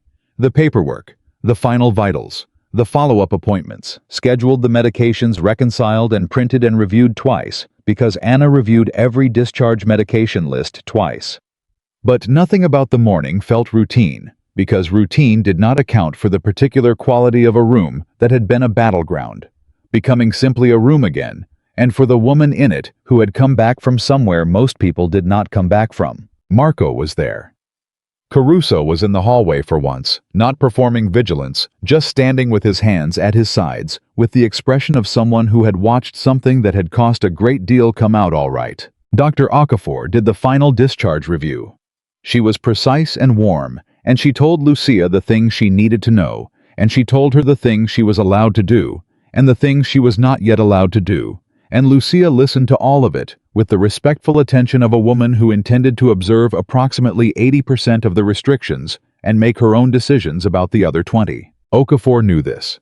She said at the end, Mrs. Bellini, I am going to ask you to be honest with yourself about what your body is telling you, even when the instructions feel overcautious. Lucia said, I have been honest with my body for 73 years. Okafor smiled. I know, she said. That is why you are going home. Anna came in at the end after Okafor left. She had the discharge folder, the medications, the follow-up dates, the contact information, the instructions. She had been over with Marco twice and would go over with Lucia once more now, because that was how she did every discharge, because the information mattered more at home than it did in the hospital, and that meant making sure it was clear. She went through it. Lucia listened. Marco listened. He asked 2 questions that were precise and appropriate, and she answered them fully. When she was done, she closed the folder and she handed it to Marco. Any questions, she said. Call the number on the front, anytime, day or night. I know, Marco said. I know you know, Anna said. I am saying it anyway. He looked at her. Something in his expression that she had been seeing more of in the last 3 weeks. Something that was not guarded, not managed, not the expression of a man performing steadiness. Just him. The first board meeting for the program design, he said. Walsh has scheduled it for the 14th. I know, Anna said. I am on the calendar. Chen wants to present the interaction database framework. Kellerman asked to be included in the nursing consultation component. I know that too, she said. Walsh told me. I am not telling you things you do not know, Marco said. No, Anna said. You are talking. He looked at her. Is that a problem? It is new, she said. Not unkindly. With the directness she brought to everything, and beneath the directness, something warmer than professional courtesy. Lucia was watching them. She said nothing. She had the expression of a woman who had raised a son alone and had learned over the course of that long work to recognize when something was happening that was real. She said nothing. She let it be what it was. Marco picked up his mother's bag. Caruso appeared at the door with a wheelchair that Lucia looked at and then looked away from, with the expression of a woman deciding her battles. She got in the wheelchair. Anna walked with them to the elevator. She pressed the button. The doors opened. Lucia reached up and took Anna's hand one more time from the wheelchair. "Dinner," she said. "2 weeks. I will make the bread." "2 weeks," Anna said. The doors closed. Anna stood at the elevator for a moment. The hallway was its usual morning self, moving purposeful, the sound of the floor doing what a hospital floor does. Diane passed with a chart and gave her a look that was knowing and said nothing. Kellerman came off the elevator on the other side and nodded at her on his way to the stairwell. The monitors at the nurses' station displayed their steady lines of numbers. This patient's heart, that patient's pressure, this person's oxygen, that person's rhythm. All of it, continuous and demanding and alive. Anna turned back to the floor. She had a medication reconciliation to finish. She had a patient in 408 whose morning blood work had come back with a value she wanted to look at more carefully. She had a new admission coming at 11, whose chart she had already pulled and partially reviewed, and would finish reviewing before the patient arrived, because that was how she did it, because the detail that mattered was often not in the current notes at all. She sat down at the nurse's station. She opened the chart. She started from the beginning. Because somewhere in 30 years of building an empire, a man had forgotten that power without purpose was just weight. Because somewhere in one terrible week, that same man had watched a woman with no title and no leverage and no safety net, refuse to stop looking, and had begun slowly, imperfectly, with his mother's voice in his ear and his own discomfort as the evidence to remember something he had lost. Because 7 patients had gone home, or would go home, and a system had a crack in it that was being filled not with fear or force, but with process and accountability, and the kind of stubborn, detailed, unglamorous care that never made headlines, but held everything together. Because a poor nurse from a regular family, who worked extra shifts to pay her brother's medical bills, had walked into a room where everyone had already decided what was possible and had simply refused to agree. Not because she was fearless. Because she was afraid, and she looked anyway. Not because she was powerful. Because she understood that the most powerful thing in any room is the person who will not stop asking the right questions. Not because anyone was watching. Because the work mattered whether anyone was watching or not. The chart opened on her screen. Anna Carter picked up her pen. She started reading. And that precisely. That single unremarkable motion in the ordinary morning of an ordinary hospital floor was the whole of it. The thing that had saved Lucia Bellini's life and changed Marco Bellini's world and protected 7 people who would never fully know how close they had come to a different story.